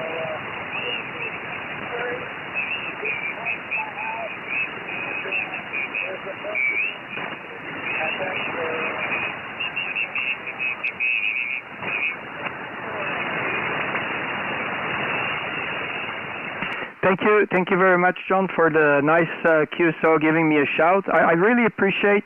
I hope you have a safe drive, safe journey, and yeah, maybe you can give a call to Fred. Maybe you can hear and make a mobile-to-mobile connection there. So I'm not sure. Let me ask Fred if he's still around. If Fred, he can copy you. Fred, can you copy John over?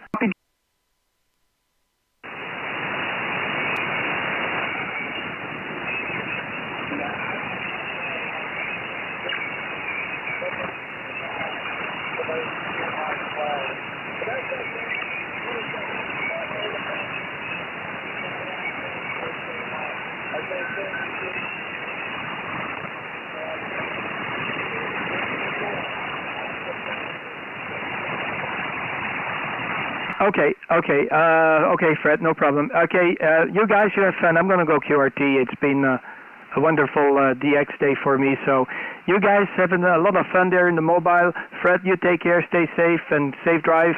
And also to you there, John, Whiskey 4 Alpha Charlie Whiskey Stroke Mobile. John, have a good day and stay safe. I'll catch up with you guys. I'm pretty sure we'll have more opportunities to make the queue. So this is Oscar November 7, Oscar Fox QRT. With Whiskey 4 Alpha Charlie Whiskey, and in the background Alpha Bravo 1 Oscar Charlie, both mobile. 73.